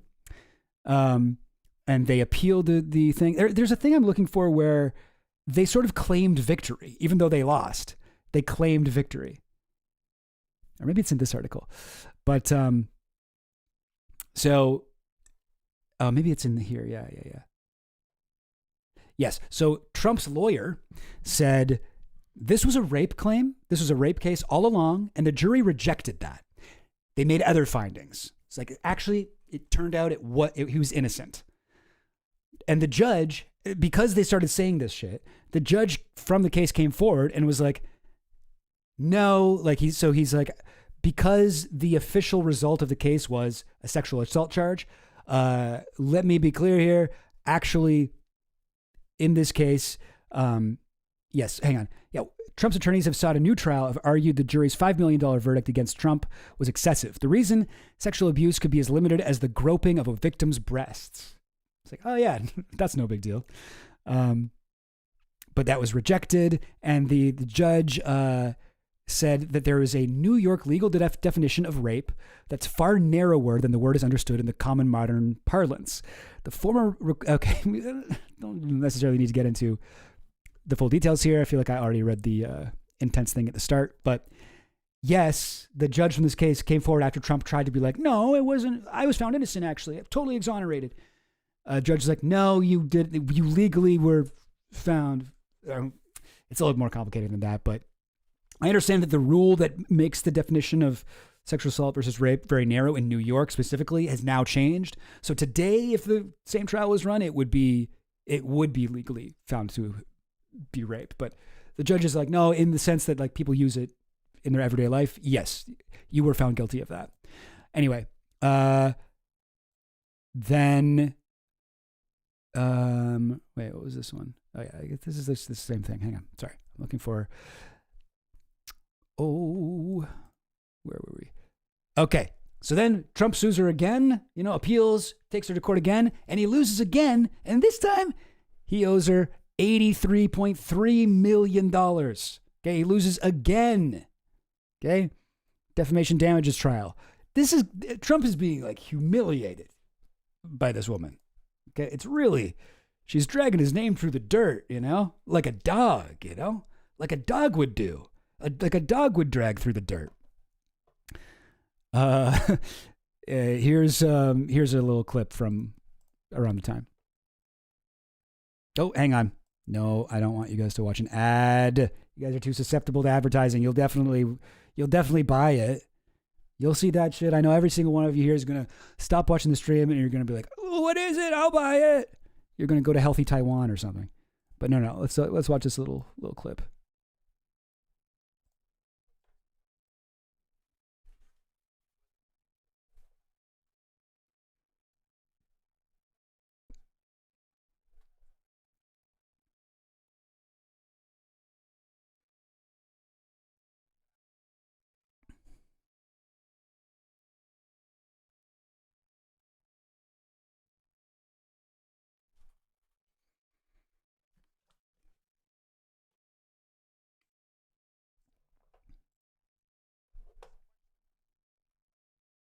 What the hell? It's muted? Okay, that's annoying. Sorry, gang. Hang on. I don't know why it's muted now, but it wasn't when I played this shit before, right? Let me okay, I just got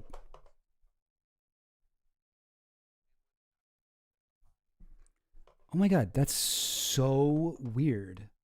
Ah. Oh. Okay, it's not really important, I guess. Well, but what the fuck? I could play shit from my from Obsidian a minute ago. Okay, whatever. I don't care. I decided I don't care. It's not that important. But yeah, basically they're saying the jury finds Trump must pay $83.3 million to E.G. Carroll. That's a lot of money, even for somebody like Trump. Wasn't as helpful as I remembered it being. Did Trump pay? No, he didn't. He posted $91.6 million bond and once again appealed the defamation verdict. No, he's not going to pay. This guy still hasn't paid any of this. Trump filed a $91.6 million bond as he asked a federal judge to pause his monetary judgment from taking effect. The appeal came just days before Trump faced a deadline to pay the $83.3 million penalty. A jury had ordered him to give Carroll for defaming her. Like, I feel like you shouldn't be allowed to do that, right? Like that. Like this is fucking nuts. But no, he still didn't pay. This is how the justice system works. You don't got I guess if you're rich enough, you just don't have to. And you get found guilty again and again and again, and you admit the shit on tape, and you fucking absolutely again and again prove yourself to be a lying rapist. No, you still don't have to. There's no consequences for you. What, for Donald Trump? Nah, you don't got to do anything.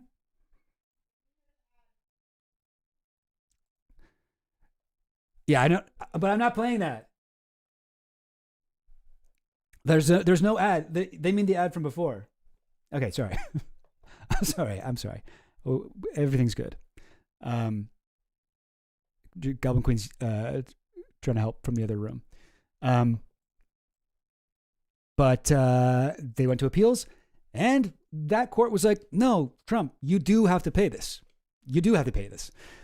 The judges rejected President Trump's argument that the Supreme Court's decision extending presidential immunity should shield him from liability from defaming writer E. Jean Carroll. That was his argument. He's like, okay, maybe I was found guilty here. Yeah, I was found guilty. Okay, I was found guilty in the first trial, and then again found guilty in the defamation trial, and then again I lost the appeal of that. But also, did you guys consider that I am president and I shouldn't have to do this? That's a thing, right? I'm president, even though it's something that he did when he wasn't president. So like even that crazy Supreme Court shit didn't apply here. But that was his argument. Yeah, no. So yeah, fucking remember that too. The Supreme Court's decision last year affording presidential immunity for official acts, as if it's something that he did in 1995 to a woman in the change room of a lingerie department. Like that is not an official act of a president, but that was his argument. Okay, great. Now I think I do need to open this one in the in Chrome because I guess Obsidian's not working anymore. I guess that's what we're doing now. We're opening links in Chrome because the Obsidian sound isn't working. Don't even get why. E. Jean Carroll, and then E. Jean Carroll was like, "Yo, I'm gonna." Oh wait, what? Why is it? Oh shit. It's frozen because I'm not looking at that right now. Oh, hang on. Okay, I think I might be able to fix this.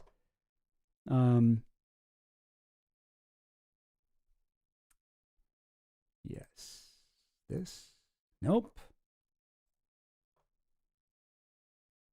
What the heck? What in the heck on earth?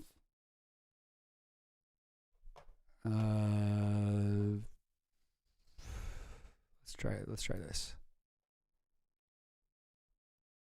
Let's try that. Let's try this. I think we can do this, maybe. Sorry. I don't... My OBS is definitely like glitching out right now. Oh, it's not even giving me an option. Oh my God. This is brutal. Okay, hang on.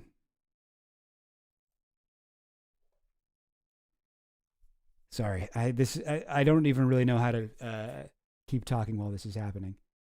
I'm just trying to solve this problem. Will this work? Okay, so there's the chat. There's my chat window. Is that one's not frozen? All right, now what if I go back to the other one? What if I go back? Yeah. Okay, here we go. Okay, all right. And is the audio gonna work? President Trump's fight to avoid paying nearly $89 million to author Like it keeps going up and up and up because he keeps losing cases. E. Jean Carroll could make it all the way to the Supreme Court. A civil jury found Trump liable for defamation and sexual abuse. The latest argument from the president's team presented last week, wide-ranging powers of presidential immunity granted by the high court last year should have prevented the case from ever moving forward. But while these latest issues work their way through the courts, Carroll is reflecting on her time in the court. She is out with a new book that's titled Not My Type, One Woman versus a President. E. Jean Carroll joins... I gotta read that book because it sounds awesome. It's all about her court case and like how Trump was acting in the courtroom and shit. And it sounds really awesome. Us now. I first want to note that Trump and his legal team maintain that he never met you and he has denied all wrongdoing in both cases. The courts have not yet reached a conclusion on the president's latest legal argument around presidential immunity. Do you think you'll... It's kind of annoying that they have to say that shit. Like CNN. Like you really have to act like Trump. There's any reason to believe what Trump said. I should mention that president does deny these. It's like, yeah, but he was found legally liable for everything. So I don't think you need to say that. But whatever. Will ever get a payout from Donald Trump? Well, Pam, we've had 2 unanimous federal juries who decided that Trump was liable. Now, Trump, for the last couple of years, has been trying to overturn a unanimous jury verdict.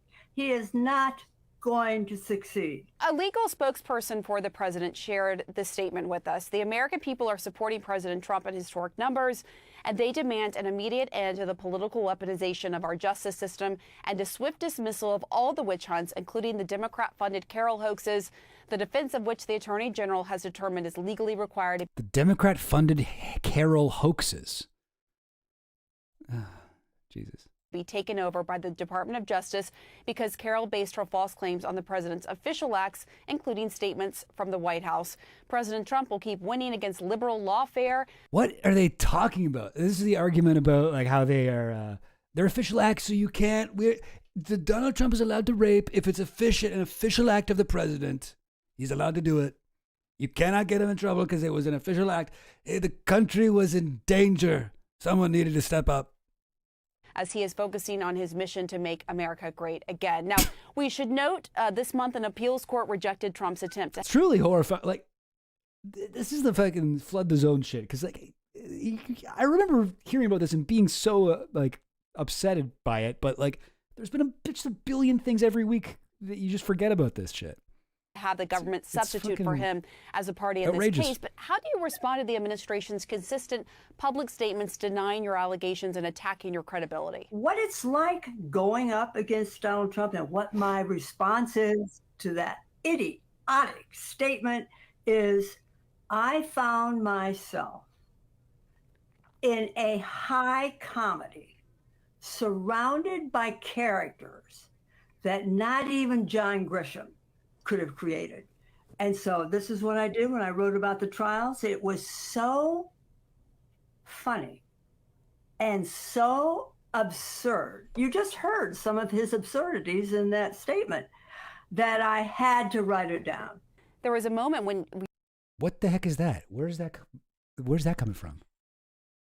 you all were sitting very. This is in the... No. What the heck? Where is that? Who is playing this? What the heck? Oh. That was being played off of Obsidian. Did you guys hear that? Or was that just me? Whatever. Okay, continue on. Close together inside that courtroom. Bring us into that. I know you write about it in the book. I could have turned around, Pam. Oh my God. You guys don't hear that, do you? Christ. Sorry. This is ridiculous. This is torture. And if I reached back, I could have grabbed Donald Trump by the hair. That is how close we were sitting. I could hear every snort he was making, every snarl, every hiss, every click of his tongue, every moan, every groan. I could hear his arms flapping on the desk. He sounded like a walrus. I could hear almost everything. So standing up, walking to the witness chair and turning around and looking him in the eye, Pam, I got to do what millions and millions and millions of your viewers have always wanted to do, which is tell Donald Trump to his face the truth. What do you say to critics, both, you know, those who are in Donald Trump's orbits and out, who say that you're using your name and your likeness as a money grab? See, I don't know this lady, but I don't like this interview. I mean, I guess she's trying to do both sides or whatever. What do you say to the inevitable criticism from people who are fucking idiots that hate women? The minute I spoke up, I was labeled as a gold digger, a liar, a dangerous woman, a floozy, a woman out for money, etc., etc. The last thing I care about is money. The first thing I care about is people knowing the truth. That's why I'm giving away the $80.3 million. I don't care about money. I want to use it to piss him off. Tell us more. That's mainly the thing I wanted to play, but yeah, she doesn't even want the money. She just wants to piss him off. She's going to give it away. Now, this happened again and again and again. You know, like, she's repeatedly won against this, like, fucking slime ball monster, this Baphomet worshipping Babylonian elite fucking swamp thing. And the other day, like a week ago, her documentary came out. And her documentary, and this is interesting, documentary is directed by Ivy Mirapol, who is the she got her start doing a documentary about her grandparents. What are their names? The Rosenbergs. Ethel and Rosenberg. What's the other guy's name? I gotta look this up. Oh yes, Julius. She got her start doing a documentary about her grandparents, Julius and Ethel Rosenberg, the Soviet spy couple. They're convicted for spying for the Soviet Union and given the death penalty. And their prosecutor was Roy Cohn, who is the person who taught Donald Trump how to be who he is. I just think that's kind of crazy. It's sort of an interesting coincidence. She would have, I'm sure she would have an interesting perspective on what Trump learned from Roy Cohn as somebody who has done a lot of work in that field. But anyway, so this movie came out, and then right as it came out, it's like been winning awards at these festivals and stuff, and then it finally got its wide release like a week ago. That is when Trump, with his new Attorney General Todd Blanche or whatever, acting Attorney General anyway, making a real bid to become the permanent Attorney General, I would say, launches a criminal investigation into E. Jean Carroll. This is not just appealing to the courts, doing this, doing that, trying to make, oh, what if we tried this? Oh, what about this? Maybe I don't have to pay the whole thing. No. They're not playing by the rules anymore. They have launched a criminal investigation into E. Jean Carroll. Why? Well, for perjury, she lied on the stand What did she say? Oh, geez. Okay, hang on. I've been trying to figure out exactly what the heck the charge is. And here's like the whatever breaking story of it from CNN. The Justice Department has launched a criminal investigation into E. Jean Carroll. And this is like, just the latest in a slew of shit like this. There was the James Comey got attacked recently for he made like a fucking bunch of seashells on the beach that spelled out 8647. Like, we got a 8647, like, get him out of there or whatever. Right? But that was apparently like a death threat. To put those four numbers together. Donald Trump is the 47th president, and the 45th president, but who's counting? But so apparently that they thought that was like Comey was trying to kill Trump, so they tried to whatever. Justice Department went after him. There was also the what was it? The Wall Street Journal.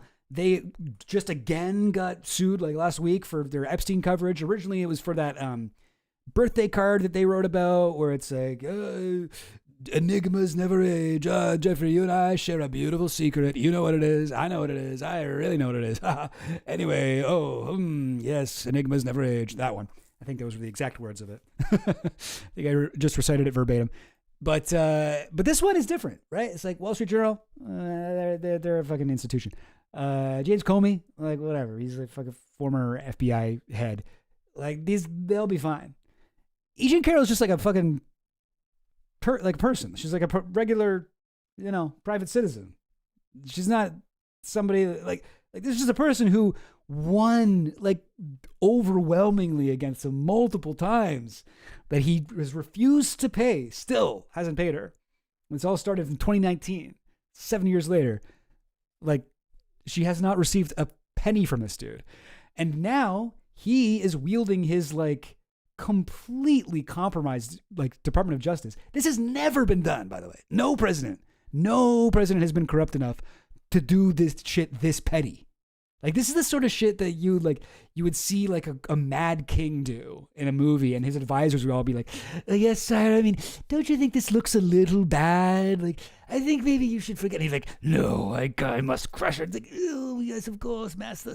We'll do what you want to do, but don't you think maybe there's a middle ground here somewhere? Maybe we could, maybe we could just send people over to fuck with her, and no one can trace it back to you. And he's like, no, I want everyone to know that I am doing this because I am evil, and I want her to be attacked. She is a criminal. Okay.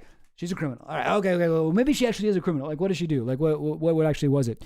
Well, the prosecutor's theory hinges on a 2022 deposition statement by Carroll, 82, that she received no outside funding for her lawsuit, although it was later revealed that billionaire Reid Hoffman paid some of her legal fees and expenses. Okay, so that is interesting. Hang on, sorry. I'm trying to see. Yeah. Okay, so the information is in here. Great. That is interesting. That doesn't seem like that big of a deal, right? Like, okay, she got some money from Reid Hoffman, and then she had a deposition where they asked if anyone was funding her lawsuit. She said no, and it turned out that Reid Hoffman, the LinkedIn guy, the guy who created LinkedIn and was like part of the PayPal mafia, this fuck, also a friend of Jeffrey Epstein's. He's the guy who introduced Epstein to Peter Thiel. This fuck. Okay, he gave her some money. He's one of the billionaires who stands up to Donald Trump, kind of, behind the scenes, paid some legal fees and expenses. Yeah, is that, we're going to go for a criminal fucking investigation? That's criminal worthy. Well, here's the thing. So here's what the CNN kind of goes into this. In a 2022 videotaped deposition, Carroll told then Trump attorney Alina Habba that no one else was paying for her legal fees.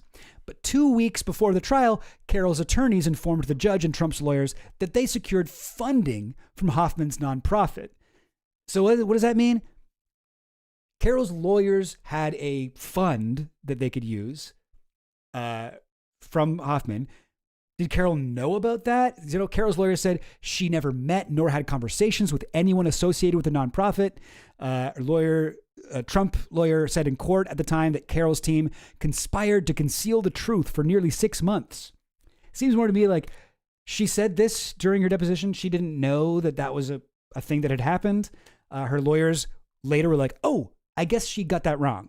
They went to the judge and they're like, by the way, this is also totally normal, by the way, for lawyers to do that. There's a specific name for this sort of thing where the lawyers can go and talk to the judge. And by the way, there was one thing that our client said that is actually untrue, just so you know.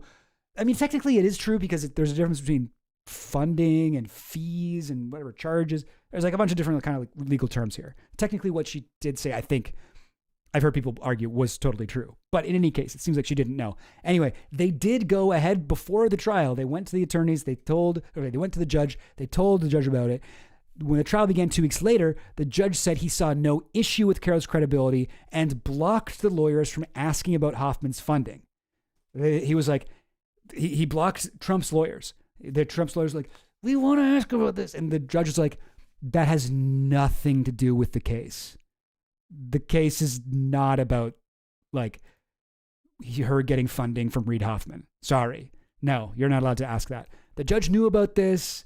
The lawyers knew about this. Like Carol knew about this. Like everyone knew about this. And it was like, it was just another insane thing that they wanted to be able to say. And now Trump is like, if I could have brought up Reid Hoffman, they would have won.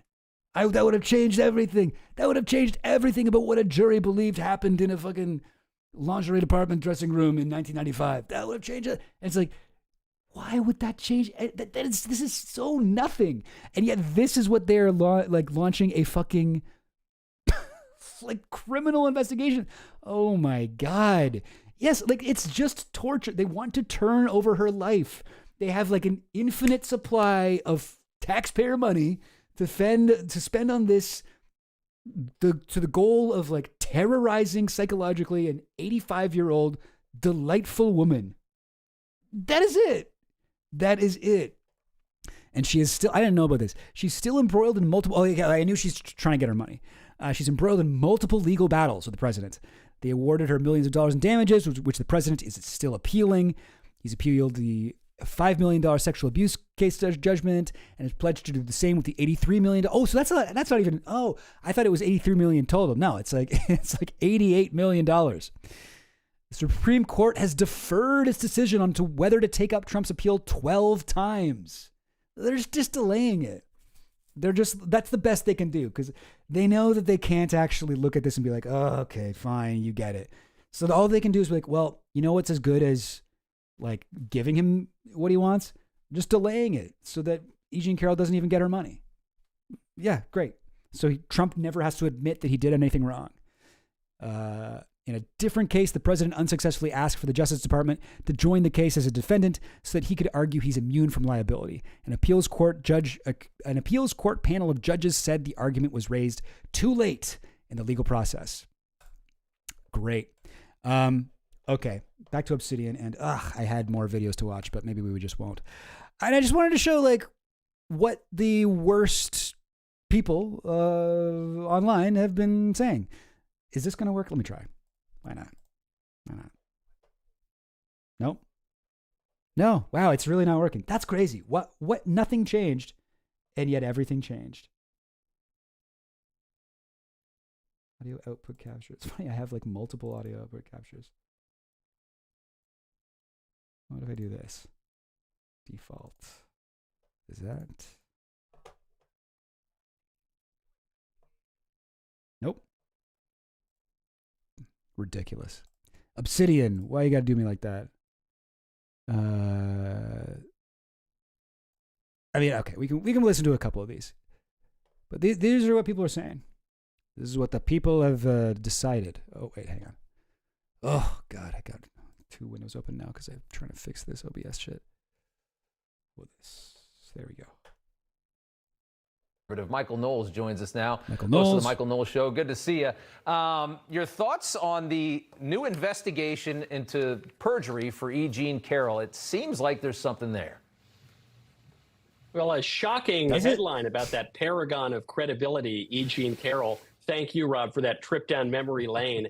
In her defense, she might not have remembered that she accepted all that money from the liberal billionaire, contrary to her testimony, because she didn't seem to remember much of anything about the alleged assault. Let's not forget that.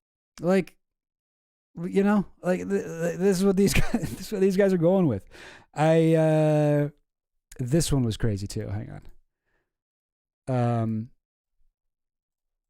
It's I don't know. It's disgusting. Like, if you truly are going to be like, no, the real. You guys remember E. Jean Carroll? The real deal. Okay. Isn't that like Trump is a rapist and like has been proven or legally shown to be one? That doesn't matter. The real problem is that E. Jean Carroll didn't tell us that she got a little bit of money from Reid Hoffman, and even though the judge said that was okay and it didn't matter, that's actually a crime. That's perjury. She lied. So here's a PBD. What do PBD boys think about it? You guys remember E. Jean Carroll, okay? $83 million, who said, when Anderson Cooper famously asked, so what do you think rape is?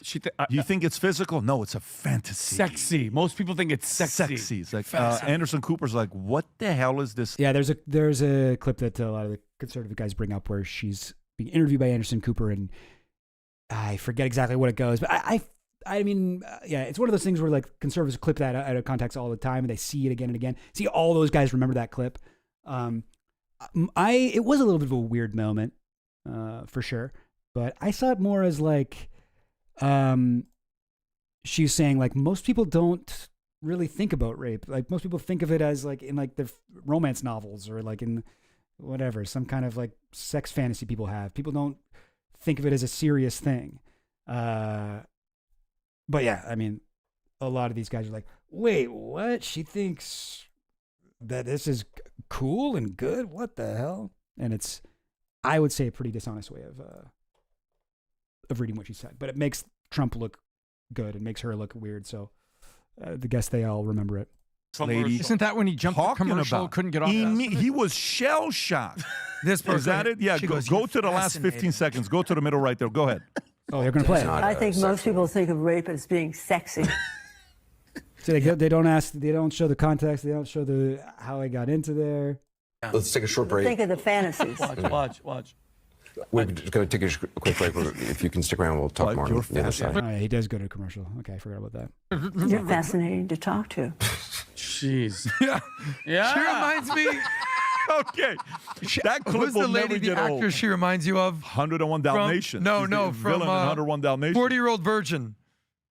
Pull up the lady from the 40-Year-Old Virgin. Let's talk about Jane Lynch. It looks exactly like her. Yeah. Like, this is gross, huh? Anyway. Oh, yeah, I know who you're talking about. The one that works at the Best Buy or whatever it is. Yeah. Yeah. She's incredible. Yeah. Manager. So that's a different, that's Wedding Crashers Town. But so going back to this, she comes out and she says, that lady right there. she comes out and she says she forgot that somebody paid her money. Well, it's just, misogyny, whatever. Okay. She's got short hair. Okay, so she's like the girl from 40-Year-Old Virgin. What? I'm looking for a specific part I saw where... hang on. No.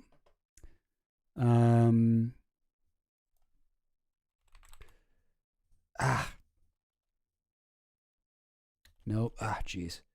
I think it's a part that Vinny says. You know Vinny? Huh. And so, Vinny, can you tell us who financed her lawsuit? Yeah, so there's a guy. I don't know if you guys have ever heard of this guy. His name is Reid Hoffman. I don't know if you guys. And by the way, allegedly, Pat, there's another person that, again, I'm going to say the word allegedly because that's what we use here. We've got Blasey Ford. Remember the girl that went up against Brett Kavanaugh for Supreme Court? This is so. Play this clip really fast, Rob. Play this clip of her lying. Spoken about is the lack of disclosure about a big Democratic donor funding part of this case. Was there a reason it wasn't disclosed, and did you view this as political in any way? No. Like, look at their OBS setup. Look at this dog shit. They got like some JPEG over here. They got the thing over there. What the heck? I just completely forgot that he even existed. In your deposition? Yes, in my deposition. Oh, and then Rob, can you show the deposition? Guys, this is the text. So and again, Trump is going after it. I find it like pretty cucked that guys like this are going so hard for Trump in a case that is like obviously a gross miscarriage of justice. This is like, you have to be a complete idiot to take Trump at his word here. Obviously, all of these guys know that Trump is guilty as fuck. When he was first accused, he was like, no, I wouldn't do it because she's not my type. The guy brags about sexual assault. Like he did it. He did it. I'm not even going to say allegedly.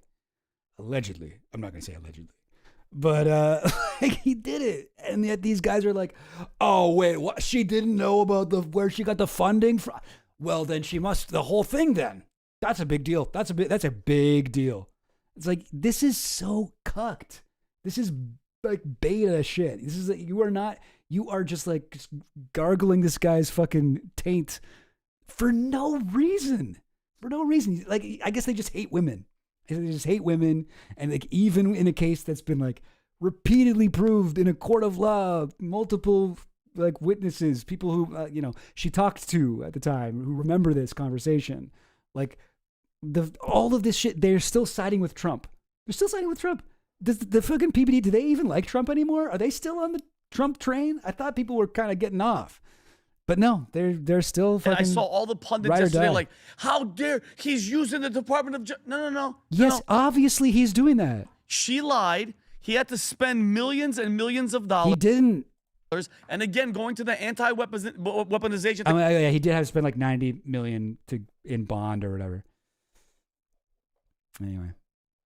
Yeah, I don't really know what I meant by gargling this guy's taint. I don't really know how you do that. Well, I guess this is. He wants this not to be able to happen. Check this out. So they ask her, are you presently paying your counsel's fees? This is a contingency case, so you're not paying expenses or anything out of pocket to date. Oh yeah, so it's okay. Yeah, okay, great. I'm glad they brought this up. Are you present? So this is the thing. This is the thing that's like worse than anything else that Donald Trump has done. They asked her, "Are you presently paying your counsel's fees?" This is a contingency case, meaning they get paid if they win, right? That's what that means. Contingency, they get paid if they win from the fucking fees that Trump pays. So you're not paying expenses or anything out of pocket to date. Is that correct? I'm not sure about expenses. I have to look that up. Is anyone else paying your legal fees, Ms. Carroll? No. And I think this is the thing I saw people arguing. The question was about legal fees, which is not what the Reid Hoffman Fund was used for. Like that was for, I don't know, expenses or something for the lawyers. But legal fees, it is true. It is actually true to say that. So like, this is the thing. Like, this is it. This is the criminal case that Trump is doing, which I know that it's like fucked up and horrible. I feel like there's, even with this fucking U.S. government becoming more and more authoritarian and just kind of Trump has always just been able to get away with shit, I feel like this is so weak still that E. Jean Carroll will win again. It just sucks that she has to constantly go to court and fucking deal with this bullshit. It sucks. Her fucking documentary just came out like a week ago and he timed it for that, like right after. So this part doesn't even get to be in the documentary. Crazy. Is that correct? I'm not sure about expensive. I have to look it up. And then they ask again. The lawyer. He's like reading this like it's such a big deal. It's not. Lawyer, is anyone else paying your legal fees, Miss Carroll? No. Bingo. That is exactly what the president is going after her for. And by the way, guys, if she can't remember who paid her legal fees, how could she remember that Donald Trump? Maybe she forgot that wasn't Donald Trump that was in doing what she said that was sexually assaulting her. Anyway, I don't know. Okay, I don't really want to watch any more of this. This is depressing. But yeah, that's the situation. Gotta say, yeah, I think this is all really disgusting. Yeah, I feel like this is quite bad. Oh wait, what's this? Was this something that I wanted to watch? Nah, whatever. Okay, that'll take too much time. I do want to watch something else. Because we only did 2 things that whole stream. Let me see. What else do I got? Do I got anything? Should we watch the Ronnie Chung thing someone was mentioning? What was it? Ronnie Chang? AI commencement speech?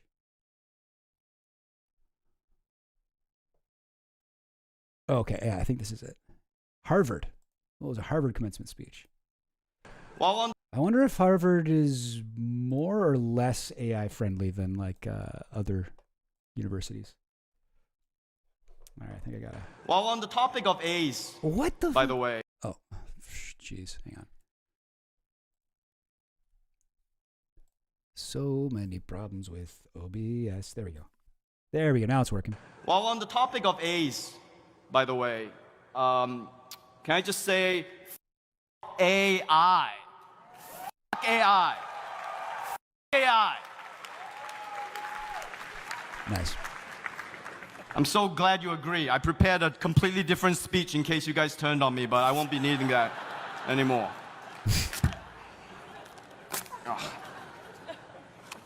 AI. F it to death, all right? What's the sign language sign for that? Good. Okay. Good to know. I wish they had cut to the sign language interpreter earlier. Stupid. It's so stupid. Have you tried using it? It's always wrong. Like I asked AI what's the fastest way to get from New York City to Harvard, and it told me to take Flixbus. I'm a movie star. I don't know what that is. Flixbus? Hello, I don't take the bus. Acela only. I know there's someone sitting out here right now who's just like, well, you know, what about the use of AI to pioneer breakthroughs in medicine and physics? Well, first of all, shut up, nerd. I'm not talking about that. Obviously, if you're using it for that purpose, you're not the problem. Okay, I'm talking about the accumulation of cognitive debt due to excessive use of large language models, according to a study by MIT published in 2025 in Archive. That's right, MIT. MIT did that study. I guess you guys were too busy giving each other A's. Feel free to boo MIT, by the way. And AI. And yourselves, I guess. Okay. Nice. That was funny. You know, it was okay. Yeah, no, I like it. I'm here for all the AI hate. I think it's cool. I think it's good that people are. Definitely seems like there's been a cultural shift. So for a while, people were very how do you put it? Down with that shit. I don't know. Okay. Trying to think of something that I could do quick. Is there anything? I don't know. I got some. Well, I don't know. Maybe we should just make it a two video night. 2-topic night. Colombian president. Could get into that. I don't know. I'm hungry for more stuff to talk about. Everything I can think of would take me like at least an hour. And I don't really want to do that. I got to get up early tomorrow. Hoping somebody move. So I should call it a night. Okay. All right. I guess we will do that. Oh, well. That is unbelievable. Well, you know, what can we do? Yeah. Okay, gang. Thank you for watching. I know it was a little bit of an intense topic at the end there. Hope everybody's okay. And I will be back on Wednesday, noon, 12 p.m. Still got to add that to the theme song. Speaking of which. I wanted to air this because I got sent this and I saw this and I watched most of it. I didn't see it all this morning. It's like 30 minutes long, but I watched part of it. And the guy's saying he's criticizing me because you do that, you don't get banned by the algorithm. And he's just one server coming on the waves we created. So he pretty much gets it. I thought it was entertaining and informative. He's also got a pretty ridiculous name, Extra Chill Goblin. We always like goblin jokes. I don't know why. I made goblin jokes years ago. They became super viral, so whatever. Yeah. We'll air that. So here's Extra Chill Goblin, then Harrison Smith takes over. Here it is. Extra Chill Goblin. He pretty much gets it. Dirty. He's also got a pretty ridiculous name. Extra Chill Goblin Vomit, Slop, and Blood. I thought it was entertaining and informative. He's got a goblin guide charging into a goblin's nest. I don't want to see him kissing goblins. I just don't want to catch him in bed with a goblin. Literal pot-belly goblins are hobbling around coming after us. Extra chill goblin.